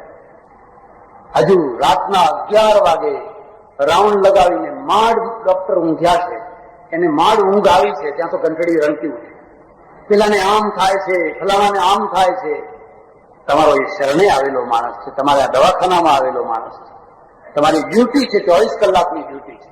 ડોક્ટર તરત બેઠા છે, જઈને એને જરૂર હોય આપે. ડોક્ટરને ઊંઘ ના હોય, ડોક્ટરને સમય ઉપર ખાવાનું ના હોય. ત્યારે એવું નહીં કે ડોક્ટરને રજા હોય કે રવિવાર, કારણ કે મંદવાજને રજા નથી હોય. હોય છે, પછી તમે રજા પાડો એ તમારી વાત છે, એ તમારી ઈચ્છા છે, પણ ડોક્ટરને રજા ના હોય. રવિવારના દિવસે હોય ચિંતાનું કોઈ માદો પડી જાય, ડોક્ટરને બાળ બચ્ચા ના હોય. ને ચાલો આજે આપણે બધા પિક્ચર જોવા જઈએ, કોઈ મરવું હોય છે, ભલે 2 માણસ મરતા હોય, ડોક્ટરની ના હોય. આ બધું છોડે અને જે હોય જ્યારે મળે, જેવું મળે, ઊંઘ મળે, અડધી ઊંઘ, દિવસે ઊંઘ, રાત્રે ઊંઘ, એમ કરીને ઊંઘ પૂરી પાડે, એ માણસ ડોક્ટર થઈ શકે. પોતાની હોસ્પિટલ છે. આ સરકારી ડોક્ટરની વાત જુદી છે. સરકારી ડોક્ટર પાસે બિચારા એનો કઈ વાંક જ નથી, કારણ કે દવા જ નથી, દવાખાનામાં દવા જ નથી. એટલે એ તો કહી દે ભાઈ તમે આયા તો ભલે આવ્યા, પણ દવા નથી. બાકી તમે કહેતા હોય તો દોરડો બાંધી આપો. એટલે સજ્જનો, આજે જયારે આપણે એક હોસ્પિટલનું ઉદઘાટન કરી રહ્યા છીએ, એમાં ઉમિયામાનું નામ છે. આપણે ધાર્મિક છીએ, ઉમિયા એ કુળદેવી છે. જયારે એ કુળદેવીનું નામ આપણી હોસ્પિટલ સાથે જોડ્યું હોય તો એ કુળદેવીની મર્યાદા રાખવી પડે કે ના રાખવી પડે? મારા હાથે ઉદઘાટન કરાવો તો થોડીક મારી એ મર્યાદા રાખવી પડે કે ના રાખવી? એટલે મારે ડોક્ટર પાસેથી આ 2 વસ્તુઓ માંગવાની છે. હું એમના પાસે ખાસ વાત કહું, તમે 100 પૈસા પૂરેપૂરા લેજો. હું એમ નથી કહેવા માંગતો મફત દવા કરજો, ઓછા પૈસા લેજો. હવે તો લોકો પૈસા આપી શકે એમ છે, અને ઘણા લોકોને તો મળતું જ હોય છે, બિલ જોઈને મળતું હોય છે. ના હો, અને 2 રૂપિયા 4 રૂપિયાનું બિલ બનાવો, ફરી માદા થઈ જાય, દવા હારી નથી એમ. પણ એમને એમ બિલ બનાવો કે આ તો 60 રૂપિયાનું ઇન્જેક્શન હતું એટલે તરત મટી જાય. એટલે બિલ બનાવજો, તમે પૈસા લેજો. 100 પૈસાનું કામ કરીને સામે 100 પૈસા છે, એનો પૂરેપૂરા વસૂલ કરજો, 99 પૈસા નહીં. પણ મારે શરત એટલી છે કે તમે સામે 100 પૈસાની સેવા આપો. 100 પૈસાનું બિલ બનાવીને 20 પૈસાની સેવા ના આપીએ તો એ પછી ઉમિયામાનું નામ મૂક્યું સાર્થક થાય નહીં. ઉમિયામાનું નામ સાર્થક ક્યારે થાય? મારી આ ડ્યુટી છે, મારે ડ્યુટી બજાવવાની છે, કારણ કે આ મારી રોજી છે. હું એને વફાદાર છું, મારે એના સાથે ગદ્દારી નથી કરી. તો તમે 100 પૈસા લેજો, ખુશીથી લેજો, પણ સામે 100 પૈસાની પૂરેપૂરી સેવા આપજો. ને હાર્ટ સર્જરી, આ તો હાર્ટનું ઓપરેશન છે, બહુ જ નાજુક જગ્યા છે ને બહુ નાજુક સ્થળ છે. એક વાર કોઈને કહી દો તમારું હાર્ટ ખરાબ થઈ ગયું છે એટલે અડધા મોતે તેમને મરી જવાનું. એને કહી દો તમને કેન્સર નીકળ્યું છે એટલે હવે એને મારવાની જરૂર નથી, વગર કેન્સરે એમને એમાં આપો, એની ચિંતામાં જ મર્યા પડશે. એટલે મનોવૈજ્ઞાનિક રીતે, સાયકોલોજીકલ રીતે પણ ડોક્ટર એને હિંમત આપનાર છે. કેટલાક ડોક્ટરો તો એવા હોય છે, હમણાં મારી પાસે એક કમ્પાઉન્ડર આવ્યા, અમારા આશ્રમમાં દવાખાનામાં જ હતો. પછી એને વળી કંઈક ઈચ્છા થઈ મારે હવે બીજે જવું છે, કીધું સારું તારી નથી. પછી પાછું આવ્યું, મને કહ્યું કેમ? તમને ખબર છે અમારા દવાખાનામાં અત્યારે કેટલા દર્દીઓ આવે છે? 1000 થી 1200, 1000 થી પહોંચી નથી વળાતું. 1000 થી 1200 દર્દીઓ આવે એને પહોંચવા બહુ મોટો પ્રશ્ન ઉભો થઈ ગયો છે. આમને પહોંચવું કેવી રીતે? એટલી સિઝન ઉઘડી છે. મેં કહ્યું તમારે ત્યાં કેટલા દર્દીઓ આવે છે? 25-30 આવે છે. તો ઘણા થઈ ગયા તમારે 25-30. તો બાટલા ચડાવવાના એકને. તો બાટલામાં ગ્લુકોઝ છે. ગામડાના માણસો એમ સમજો હો બાટલા ચડાવવા પડ્યા. એમને એક માનસિક ઇફેક્ટ ઉભી થાય છે. અને કેટલાક લોકો તો એવા હોશિયાર હોય ને, સારું થયું હો જો 2 કલાક મોડા આવ્યા હોત ને બસ ગંભીર ચહેરો બનાવી નાખે. એટલે પેલો બિચારો ફફડી ઉઠે. અરે 2 કલાક શું 2 દિવસ મોડા આવ્યા હોત તો કશું થવાનું નતું, પણ એને વગર મોતે ના મારી નાખો. દયા કરો, એના ઉપર દયા કરો. જો 2 કલાક મોડા આવ્યા હોત ને બસ પછી આગળ બોલવાનું નહીં. એટલે પેલો ફફડી ઉઠે. કેટલીક વાર આવું સાચી વાતે હોય, એમ નથી કહેતો, કેટલીક વાર સાચી વાતે હોય. પણ તમારો ધંધો છે, આ રોજી છે, અને રોજીની અંદર આપણે પરમેશ્વરને મૂકવો છે, મા ઉમિયાને મૂકવી છે. અને મારી ખાતરી છે કે જે લોકો પરમેશ્વરને સાથે રાખીને ધંધો કરતા હોય છે એને લાંબા ગાળે એમને ફાયદો થતો હોય છે. ટૂંકા ગાળે કદાચ ના થાય, પણ અંતે એમની એક પ્રેસ્ટીજ ઉભી થતી હોય છે કે આ ડોક્ટર કોઈને છેતરશે, આ ડોક્ટર કોઈને ખોટો કાપ નહીં મૂકે. એટલે મારે આ ચીમનભાઈ તો મારા ઓળખીતા છે, તો મારું જૂનું ગામ અને એમના દીકરા છે, એટલે એમની પાસેથી 2 ખાતરીઓ લેવાની છે. પહેલી ખાતરી એ છે કે તમે પૈસા લો, બિલ બનાવો, ખુશીથી યોગ્ય બિલ બનાવો. ધર્માદા નથી કરાવતો. હું પોતે ધર્માદામાં નથી માનતો. મારે ત્યાં કોઈ આવીને કહે લો મહારાજા કેરીઓ પણ બીજાને 8 રૂપિયા આપી, પણ તમે ધર્માદા છો એટલે તમને 5 રૂપિયા 8 રૂપિયા મહિના ઉઠાવતા રહી. મારે ધર્માદા નથી ખાવું. અમારે 1 રૂપિયા અમને આપનારા તો ઘણા છે, તને હું 8.25 આપીશ. તમારા મગજમાંથી આ ખ્યાલ કાઢી નાખો, આ વિચાર કાઢી નાખો તમારા મગજમાંથી. પણ તમે એટલી સામે સેવા આપશો, એને સંતોષ, કેસ કોઈ વાર નિષ્ફળ જાય, કોઈ ગેરંટી નથી બધા કેસ સફળ થાય, પણ નિષ્ફળ થયેલા કેસ વાળા એટલું તો કે ડોક્ટરે એનું કામ કરવામાં કશું બાકી રાખ્યું, એ જતા જતા એટલું તો કે બાકી ડોક્ટર તો ઉભા પગે ખડા પગે હતા. એવું ના કે 10 ફોન કર્યા તો ડોક્ટર આવ્યા, કદાચ ડોક્ટર આવ્યા હોત તો કેસ બચી જાય. એવું ના કે એટલું કહીને જાય કે ભલે એ તો તૂટી બરાબર છે, પણ ડોક્ટરનો કોઈ વાત નથી.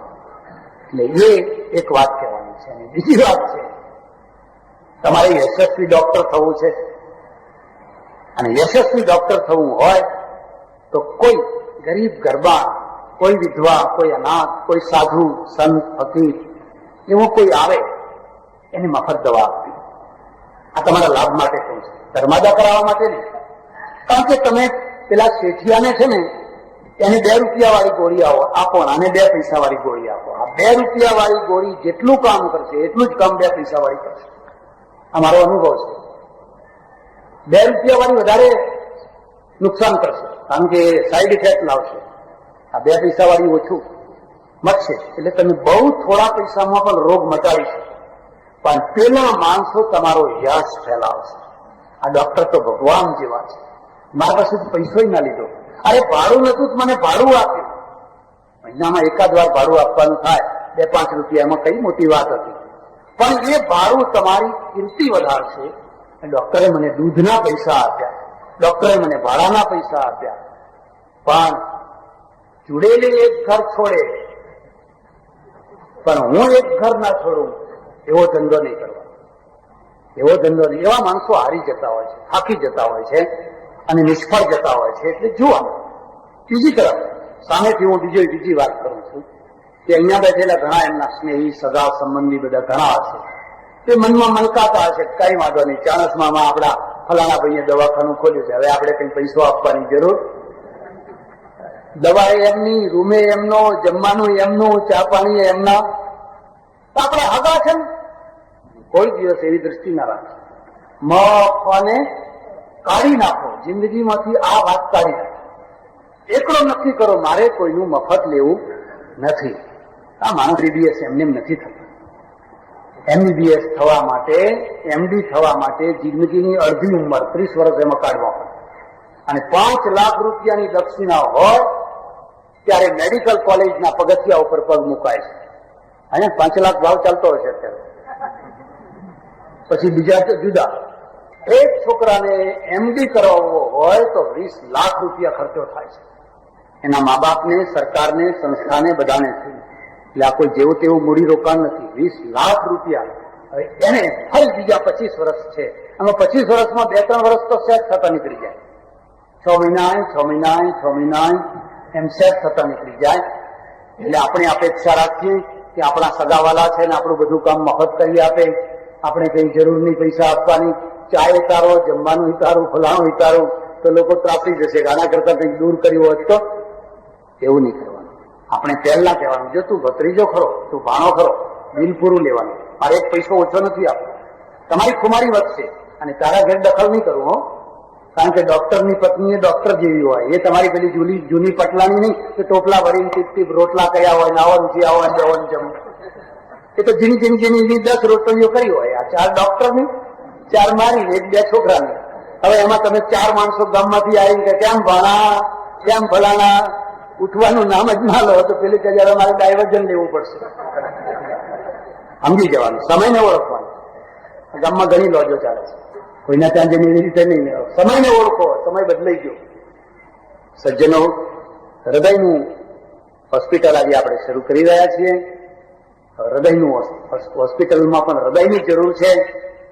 હું પરમેશ્વરને હૃદયથી પ્રાર્થના કરું કે ભાઈ શ્રી દિનેશભાઈ, જે પોતે એક સર્વિસ કરતા હતા સરકારી દવાખાનામાં, એટલે ખૂબ અનુભવ લીધેલો છે, ખૂબ સારા અનુભવી છે, સારો સ્વભાવ છે, સજ્જનતા છે, ઉદારતા છે.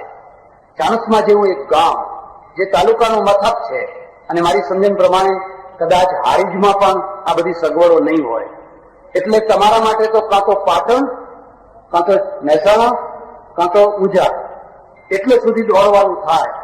અત્યારે એ પોસાય નહીં. એટલે જે કાળ સુધી તમે પાટણ, મહેસાણા કે ઊંઝા સુધી દોડતા હતા એ ગંગા તમારે ચાણસ્મામાં આવી છે. તો તમે એનો ભરપૂર લાભ લેજો. માત્ર ચાણસ્મા તાલુકો નહીં પણ હારીજ તાલુકો પણ, સમી તાલુકો પણ એનો લાભ લઈ શકશે.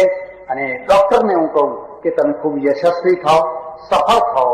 કેટલીક વાર આર્થિક રીતે થોડુંક સહન કરવું પડે તો સહન કરીને પણ પોતાની જે રોજી છે, પોતાનો જે ગ્રાહક છે, પોતાનો જે પેશન્ટ છે, એ પેશન્ટનું મન જીતી લો, એનું દિલ જીતી લો. એક માણસે આ વખતે નથી આપ્યું તો બીજી વખતે આપશે, બીજા 10 માણસોને લઈને આપશે. પણ આ વખતે તમે એનો કસ કાઢી લેશો તો બીજા 10 માણસોને આપતા એ અટકાવી દેશે. હવે જોજો ત્યાં ચડતા નહીં, એ પગથિયે પગ ના મૂકતા, એ 10 માણસોને અટકાવી દેશે. એટલે પરમેશ્વરને, મા ઉમિયાને હું હૃદયથી પ્રાર્થના કરું કે Umiya heart and medical hospital ફળે ફૂલે વિકસે, દર્દીઓને ખૂબ લાભ આપે, ખૂબ સારું થાય અને બુદ્ધિના વિકાસના દ્વારા પ્રાપ્ત કરેલી આ રોજી સાત્વિક રોજી બને, પારમાર્થિક રોજી બને, લોકોનું કલ્યાણ કરનારી રોજી બને, યશ અને કીર્તિ આપનારી રોજી બને, સફળતા આપનારી રોજી બને, એવી અંતરની પરમેશ્વરને પ્રાર્થના. આભાર, ધન્યવાદ, હરિઓમ. તારીખ 9/6/1991 ચાણસ્મામાં ઉમિયા હાર્ટ મેડિકલ હોસ્પિટલના ઉદ્ઘાટન પ્રસંગે સ્વામી સચ્ચિદાનંદજીએ આપેલું પ્રવચન આપે સાંભળ્યું. સોની હતો, સોની, અને રોજ પેલા ત્રાજવામાં જોખ્યા કરે. સોનું જોખે ને એટલે આ બાજુ ચણોથીઓ મૂકે ને આ બાજુ સોનું મૂકે. એટલે પેલી ચણોથી છે ને એ ચણોથી હસીને એક વાર સોનાને કહે, એ સોના, શું સમજે તારા મનમાં? કેમ ભાઈ? જો એક ત્રાજવામાં તું ને એક ત્રાજવામાં હું, આપણે બે હરખા. એટલે પેલું સોનું કે એમ હરખા ના ખવાય. તારે જો મારા બરાબરી કરવી હોય તો હું તો આ ભઠ્ઠીમાં પડીને બહાર આવ્યો છું, અગ્નિમાં શેકાઈને બહાર આવ્યો છું, એટલે મારી કિંમત છે. અગ્નિમાં પડ, હમણાં પડું છું, એને તો કછોટો વાગ્યો પડવા માટે. એટલે પેલું સોનું કે રવા દે, હવે નથી પડવું, રવા દે. ના, પડું છું. અને ત્રાજવામાંથી ચણોટીએ માર્યો કૂદકો ને પેલી સોનીની ભઠ્ઠી હતી ને, અને પડીને એની સાથે બળું છું કરીને બહાર નીકળીને મોઢું કાળું થઈ ગયું. ત્યારથી કાળું છે. ગર્વ કિયો સોઈ નર હાર્યો, સિયા રામજી શું ગર્વ કિયો સોઈ નર હાર્યો. જે માણસે દિગ્વિજય કરેલા, ભલભલાને જીતેલા, આજ એક ક્ષત્રિય રાજાના પહેલા પ્રશ્નમાં એ ચૂપ થઈ ગયો, ખબર જ નથી શું થયું. પણ જયવલી ખાનદાન છે. હું તમને એક ખાનદાનીની નિશાની બતાવું છું. પોતાના દ્વારા એક કોઈને હારતો જુએ તો એને બચાવવાનો પ્રયત્ન, એની આબરૂને પણ બચાવવાનો પ્રયત્ન, એનું નામ ખાનદાની છે. લોકોના લુગડા ઉતારે, લોકોની આબરૂ લે, એનું નામ ખાનદાન નહીં. ખાનદાની તો એ છે એને ઢાંકે ને કઈ કઈ વાંધો નહીં, ચાલો બીજો પ્રશ્ન પૂછું ને. એમ કે બીજો પૂછું જવાબ આવડે એટલે આનું પેલાની પહેલી વાત દબાઈ જાય. હા, બીજો પૂછવાનું, બીજો પૂછો. અને એને બીજો પ્રશ્ન પૂછ્યો, કથમ અસૌ લોકઃ ન સંપૂર્યતે.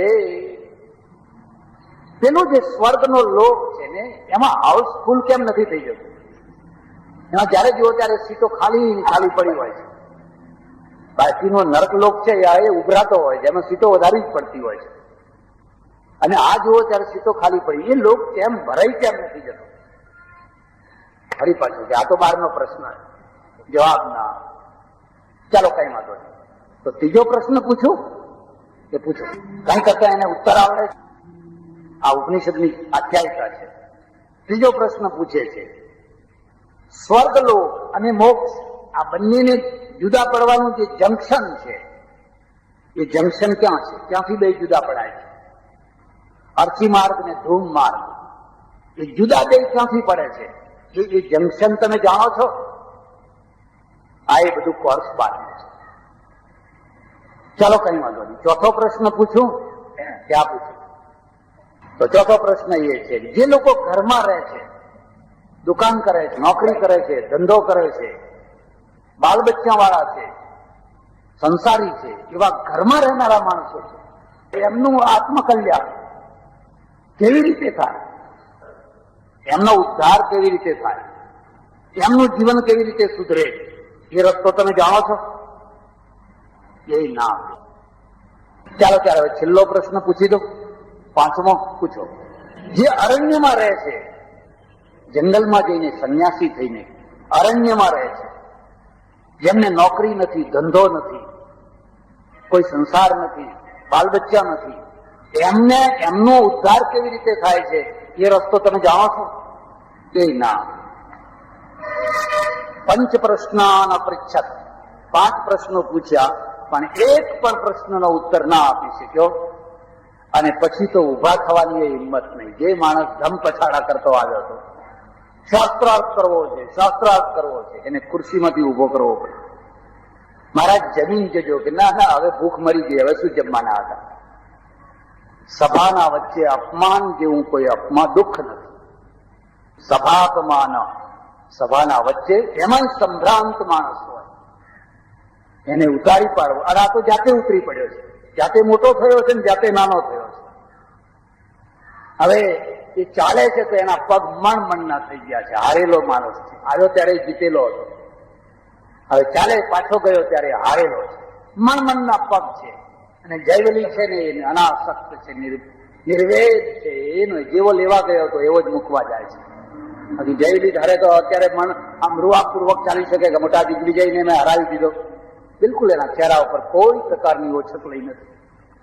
દરવાજા ઉપર વિદાય કરીને, ભલે બાપજી ફરી આવો તો પધારજો, આ તો રજવાડું તમારું છે, હું તો તમારો દાસ. ઘેર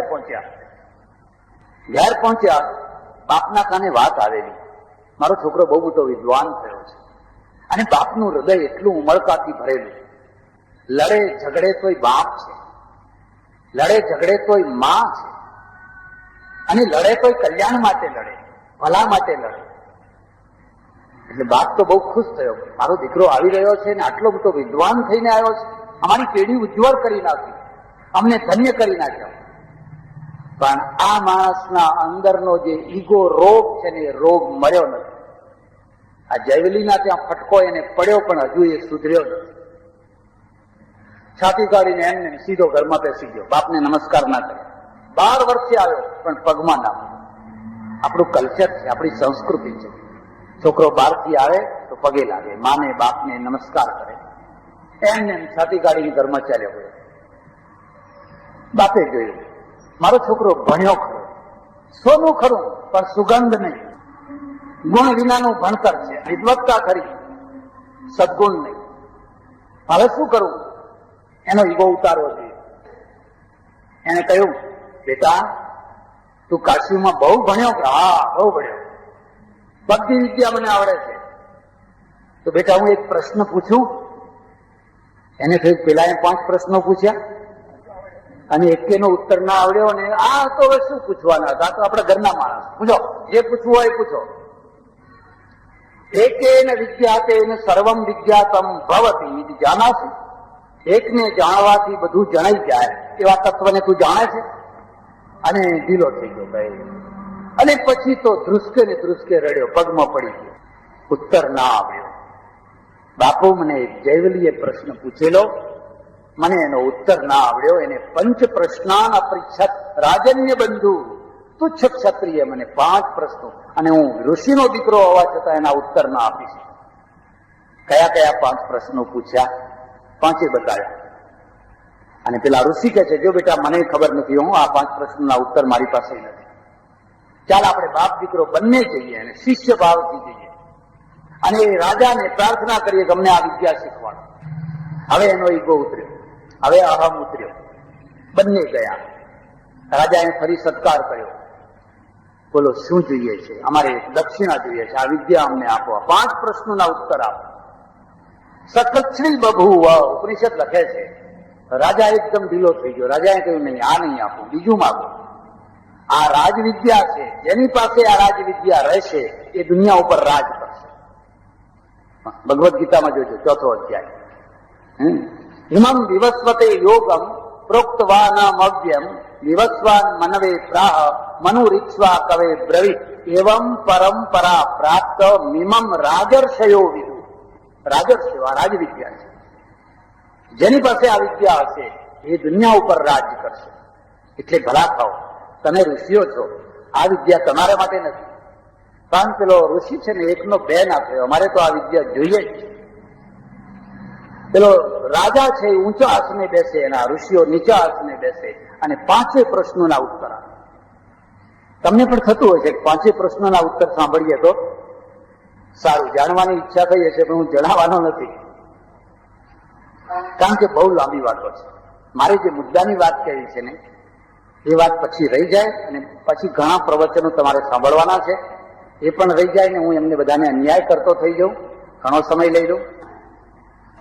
પણ એમાંનો જે 4થો પ્રશ્ન છે ને, એ જ પ્રશ્ન વિચારવાનો છે.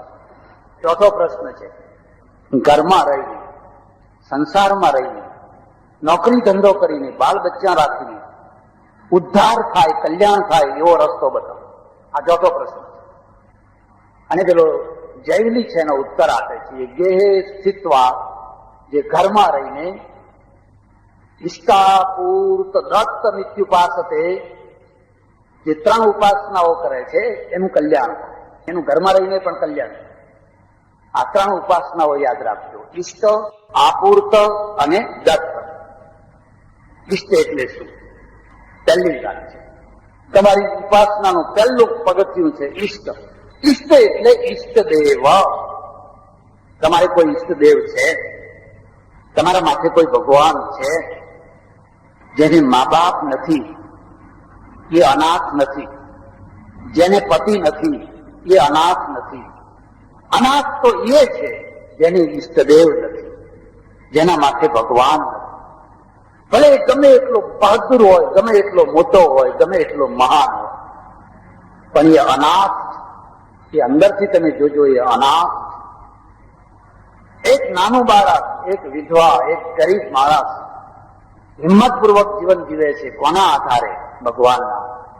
મારો ભગવાન છે ને, મારો ભગવાન મારો સામળિયો બેઠો છે, મારા રણછોડ રાય છે ને, કેટલી મોટી ઊંઘ છે, કેટલી મોટી ઓઠ છે, કેટલું મોટું બળ છે.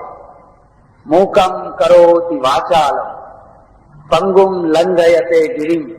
અમે ઘણી વાર બદ્રી કેદારની યાત્રાએ જઈએ, જે માણસો રિક્ષા વિના પણે સુધી ના જઈ શકે, એ કેદારનાથના ઉત્તંગ શિખરો ચડે, એ કયા જોરે ચડે? ભગવાનના. એટલે હું તમને ખાસ ભલામણ કરું છું, તમે ગમે એટલું ભણ્યા હો અને તમારી વિદ્યા, તમારું ભણતર, તમારું દાપાન આ દુનિયાના વિજ્ઞાન આગળ એક સોયની અણી જેટલું નથી. તમારું તો વાત જવા દો, આઈન્સ્ટાઈનનું નથી, શંકરાચાર્યનું નથી. આ દુનિયાની અંદર એટલું બધું વિશાળ વિજ્ઞાન છે કે એના આગળ એક સોયની અણી બરાબર પણ છે. ગર્વતીઓ સોઈ ન રહારે. શા માટે? એના અહમમાં મરી રહ્યા છે. એક ઈષ્ટદેવ, પછી કૃષ્ણ હોય, રામ હોય, શિવ હોય, સજાનજી હોય, અંબાજી હોય, એક જે હોય. મુદ્દો આટલો યાદ રાખજો, એક બ્રહ્મ છે, એકમ સત વિપ્રા બહુધા વદંતી. પરમેશ્વર એક જ છે, પણ તમારો એક ઈષ્ટદેવ. સવારે ઉઠો, ઉઠતા જ પથારીમાં એનું નામ લો, હાથ જોડીને પ્રાર્થના કરો. પથારીમાં બેઠા બેઠા ઘરથી બહાર નીકળો, એને યાદ કરો. દુકાને જાઓ, એને યાદ કરો. મારી વાત ઉપર વિશ્વાસ કરજો. તમારામાં ગમે એટલું ડાપણ હશે, પણ તમે પિત્તળ, સોનું સમજીને પિત્તળ લઈ આવશો. તમે વેલઈ કરવા નીકળ્યા છો, સામે બિલકુલ પીળા રંગનું ચકચક ચકચક થનારું સોનું દેખાય છે, અને 2 વર્ષ પછી તમને ખબર પડશે કે આ તો પિત્તળ નીકળ્યું. તમારું ડાપણ ક્યાં ગયું? તમે ભેંસ ખરીદવા નીકળ્યા છો, તમે દુકાન ખરીદવા નીકળ્યા છો, તમે કોઈ ચીજ ખરીદવા નીકળ્યા છો, તમને બિલકુલ હીરો દેખાય છે, સોનું દેખાય છે, તરત પછી ખબર પડશે કે આ તો પિત્તળ છે. પણ તમે પરમેશ્વરને સાથે રાખો, ઈષ્ટદેવને સાથે રાખો, અને હાથ જોડીને કહેજો, હું પ્રભુ, મને સમજણ ના પડે, મારી બુદ્ધિ બહુ થોડી, તું જો, આ દીકરી તારી છે, આ દીકરી તારે પરણાવવાની છે, એ જમાઈ તારે ફળવાનો છે, મને ના આવડે. અને તમે જોજો, જિંદગીનો અનુભવ કરજો. તમે કુવામાં પડવા તૈયાર થયા હશો તો તમારું કપડું પકડીને પાછો ખેંચી દેશે.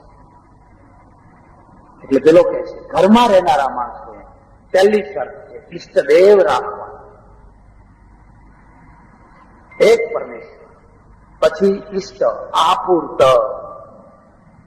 પશ્ચિમના લોકો આપણા ઉપર એક બહુ મોટો આક્ષેપ કરે છે.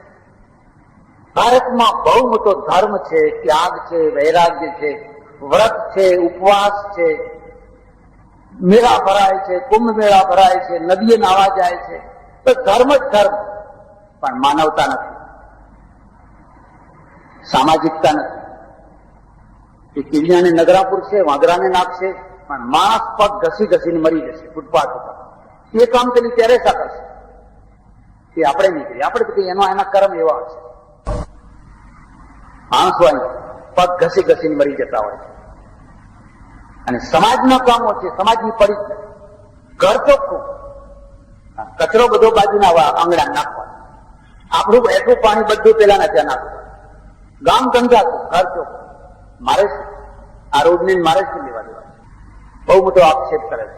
ઉપનિષદ છે એનો જવાબ આપે છે, ભાઈ તું ઘરમાં રહે છે તો તારે 3 કામ કરવાના છે. ઈષ્ટ, આપૂર્ત. આપૂર્ત એટલે શું? જે તારા સમાજમાં, તારા ગામમાં, તારા મોહલ્લામાં જે કંઈ ખૂટતું હોય એને પૂરું કરી આપવું. બસ ખૂટતું હોય એને પૂરું કરી આપવું. તારા ગૌડામાં કેટલી શક્તિ છે, તું કેટલું પૂરું કરી શકે છે. માનો કે તમારો એક મોહલ્લો છે અને એમાં આખી રાત અંધારું રહે છે, લાઈટ નથી. બધાના ઘરમાં લાઈટ છે, 100 ના બલ્બ, બહાર ફળિયામાં લાઈટ નથી. રાત્રે મોતિયાવાળા માણસો ઉઠે છે. એના ઉપર જે હું કહેવા માંગુ છું એ 2 સંત છે. એક છે રાષ્ટ્રીય સંત. રાષ્ટ્રીય સંતનો અર્થ થાય છે પોતાના દેશ માટે, પોતાના રાષ્ટ્ર માટે, રાષ્ટ્રના પ્રશ્નો માટે એ ઝઝૂમે છે. આપણા ત્યાં બહુ ઓછા થયા. રાજકારણીય સંત નથી કહેતો, રાજકારણીય અને રાષ્ટ્રીય આ બેમાં ફરક છે, પછી તમને કહીશ. આપણા ત્યાં રાષ્ટ્રીય સંતો બહુ ઓછા થયા છે અને એટલે આપણું રાષ્ટ્ર ગુલામ રહ્યું. તમને એક સામાન્ય દાખલો આપો.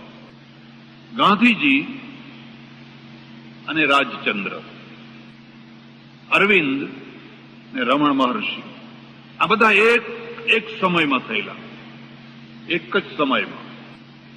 રાજચંદ્ર અને ગાંધીજી તો બંને ઘણા સત્સંગ કરતા અને ગાંધીજી પ્રભાવિત પણ થયેલા શરૂમાં.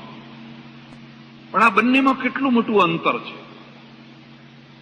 ગાંધીજી આખું જીવન રાષ્ટ્રીય આંદોલનોમાં સોંપી દીધું અને માત્ર રાષ્ટ્રીય આંદોલનો નહીં, વિધવાઓના પ્રશ્નો, ત્યક્તાઓના પ્રશ્નો, બેકારીના પ્રશ્નો, ગરીબીના પ્રશ્નો, અસ્પૃશ્યતાના પ્રશ્નો, એવો કયો પ્રશ્ન ગાંધીજીએ સ્પર્શ ન કર્યો? બધા પ્રશ્નો. રાજચંદ્રે કોઈ પ્રશ્નને સ્પર્શ જ ન કર્યો. તમે વાંચજો, આત્મસિદ્ધિ વાંચજો. આત્મા અને પરલોક, આત્મા અને પરલોક. હવે આત્મા અને પરલોકની વાતો કરનારા તો અહીંયા હજારો થયા, હજારો લાખો થયા. હું માનું છું કે એથી કોઈ પ્રશ્ન ના ઉકેલાય. ઘણા લોકો નિષ્ક્રિય થઈ ગયા, એમના સંપર્કમાં આવનારા નિષ્ક્રિય થઈ ગયા. ગાંધીજીના સંપર્કમાં આવનારા સક્રિય થઈ ગયા. જે લોકો ગાંધીજીના સંપર્કમાં આવ્યા એમને કામે વરગાડ્યા. જાઓ ગામડામાં જાઓ, કૂવો ચોખ્ખો કરો, બેક્ટેરિયાથી આખું ગામ માદું પડ્યું છે, ગામની સફાઈ કરો, ગામમાં કોઈ ધંધો ઉભો કરો, કેળવણી શરૂ કરો. આ કાર્યકર્તાઓ કોણે ઉભા કર્યા? બુદ્ધ ને મહાવીરે સાધુઓ ઉભા કર્યા. ગાંધીજીએ સાધુઓ ઉભા ના કર્યા, કાર્યકર્તા ઉભા કર્યા. ગાંધીજીએ જો સાધુઓ ઉભા કર્યા હોત તો અમારી માફક પલાઠી વાળીને બેઠા હોત, આમ આંગળી કરીને આમ બેઠા હોત. કારણ કે આ દેશમાં કૃતિ નથી પૂજાતી, પલાઠી પૂજાય છે. કૃતિ નથી પૂજાતી. તમને જો પલાઠી વાળતા આવડે, એક સારું ભોંયરું બનાવો અને પછી પલાઠી વાળો, બને તો અંદર ઊંઘી જાઓ, કશો વાંધો નહીં. કૃતિ નથી પૂજાતી, એટલે આ દેશે માર ખાધો. ગાંધીજીએ કહ્યું તમારે પલાઠી નહીં વાળવાની, ખાદીના જાડા કપડા પહેરો, થેલો લો, ઓછામાં ઓછી જરૂરિયાતો, ઉઘાડા પગે ગામમાં જાઓ. કેટલા કુરિવાજો છે. આ બહેનો બિચારી મરી રહી છે, પુરુષો અંધશ્રદ્ધામાં ડૂબી રહ્યા છે. એ કામ ઉકેલો તમે. આ બેયના મુદ્દાને સમજો. કારણ કે પેલાને પ્રશ્નો ઉકેલવા છે, આમને પ્રશ્નોથી ભગાડવા છે. महाराज आ विधवानु शू थशे? तुम क्यों चिंता करते हो? उसके पूर्व के कर्म है. हमारा पास तो एक ज जवाब कि आने पूर्व ना कर्म. तू कौन करनारो छे? तू तारू भलू करने, तू तारो आत्मा. अरे तू केटली वार इंद्र थयो, केटली वार महेंद्र थयो, કેટલા કેટલા વૈભવો ભોગવ્યા. હવે તું આત્માનું કલ્યાણ કરે. એટલે જે કંઈક કરી શકે એવા હતા એ બધા આત્મામાં લાગી ગયા અને પ્રશ્નો બધા જ્યાં ને ત્યાં રહી ગયા. અને આ આત્મામાં લાગી ગયેલો માણસ છે, એને બીજાને આત્મામાં લગાડ્યા કે ભાઈ આવો તમે લાગો. તો હવે આપણે જમવા ક્યાં જઈશું? તો કે આ લોકો બધા છે ને સંસારમાં પડેલા, માયામાં પડેલા, એ તો આપણને પ્રેમથી જમાડશે, રાજી રાજી ખુશીથી જમાડશે. એક એવો વર્ગ ઉભો થઈ ગયો, ધીરે ધીરે ધીરે એક એવો વર્ગ ઉભો થયો જે પોતાના પગ ઉપર નથી ઉભો રહેતો, જે બીજાના પગ ઉપર ઉભો રહે છે. અને બીજાના પગ ઉપર ઉભો રહીને પ્રશ્નોથી લોકોને ભગાડે છે. આ મુદ્દાને સમજો. તમે આ દેશની દુર્દશાને જો સમજશો તો એમાંથી તમને રસ્તો નીકળશે. રામદાસ છે, રામદાસે શિવાજીને કહ્યું તું તલવાર પકડ. શિવાજી તો માળા પકડવા આવ્યા. રામદાસે કહ્યું નહીં, માળા હું પકડીશ, કારણ કે મારાથી તલવાર પકડાતી નથી. જો પકડાતી હોત તો હું એ તલવાર પકડું, પણ તું તલવાર પકડા, કારણ કે તારાથી પકડાય છે. માળાના ધર્મ કરતા તલવારનો ધર્મ બહુ કઠિન છે. હવે જરા વિચાર કરો કે શિવાજી રામદાસની પાસે ન ગયા હોત ને માળા પકડાવનારની પાસે ગયા હોત ને એકાદ માળા પકડીને એકાદ ગુફામાં બેસી ગયા હોત તો શું થયું હોત?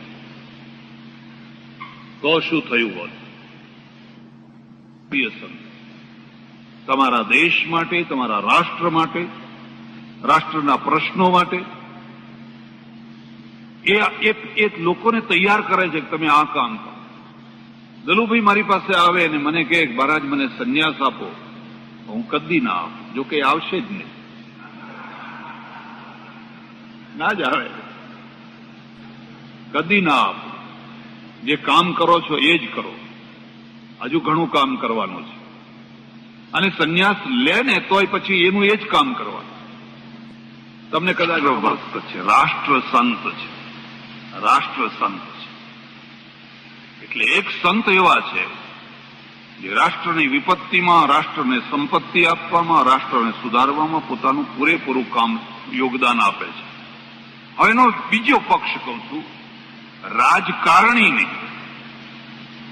રાજકારણી ને રાષ્ટ્રભક્ત આ બંનેમાં ફરક છે.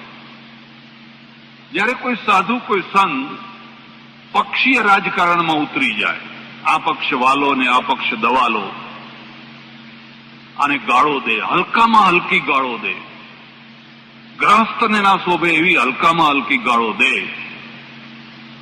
ત્યારે એને રાષ્ટ્રીય સંત ના કહેવાય. પક્ષો લડવાના, ચૂંટણીઓ લડવાના, આવવાની જવાની, અમારું કામ છે છૂટા પડેલાને ભેગા કરવાના. જે લડતા હોય, ઝઘડતા હોય એમાં એકતા કરવાનું કામ છે. કંઈક તણખો જળ્યો હોય ત્યાં ગંગાજળ છાંટવાનું કામ છે. એની જગ્યાએ અમે જ જો પેટ્રોલના કનસ્ટર લઈને નીકળી પડીએ અને જ્યાં નાના નાના ભડકા થયા હોય ત્યાં પેટ્રોલ છાંટે રાખીએ તો આ દેશ તો ભડકે બળવાનો છે, આ દેશની દુર્દશા થશે. એટલે આ બીજા મુદ્દાને સમજ. ગાંધીજી આખી જિંદગી અંગ્રેજો સામે લડ્યા, એક શબ્દ અપશબ્દ ના બોલ્યા, કોઈ દિવસ હલકો શબ્દ ના વાપર્યો એટલે આજે તમે એની સામે એના પુસ્તકો અંગ્રેજોએ વાંચે છે. અને આ વાત સમજી લેજો કે રાજકારણમાં કદી પણ કોઈ સ્થાયી દુશ્મન નથી હોતો અને કદી કોઈ સ્થાયી મિત્ર નથી હોતો. આજે જેની સામે તમે લડો છો કાલે ભેગા બેસવાનું જ છે. ત્યારે તમારા આ શબ્દો છે ને તમને આંખ ઊંચી